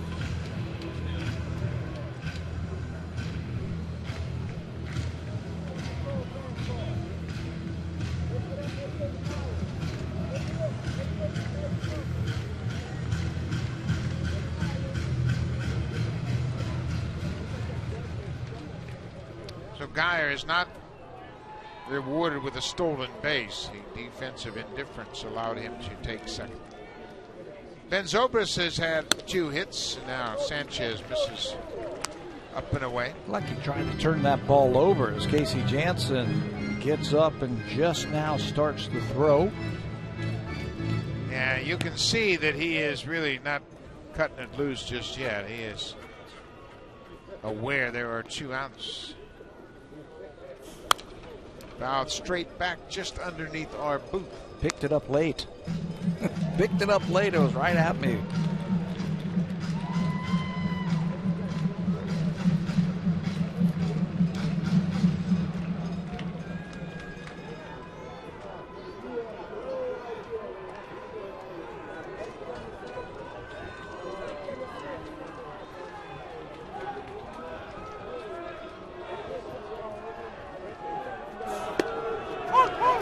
That'll do it. Sanchez strikes out Zobrist to end the game, and the Blue Jays will win the series here at Tropicana Field, taking the first 2 of this 3-game set. It's been a while. A lot of heroes in tonight's ballgame. Marcus Stroman was outstanding. Edwin with the home run.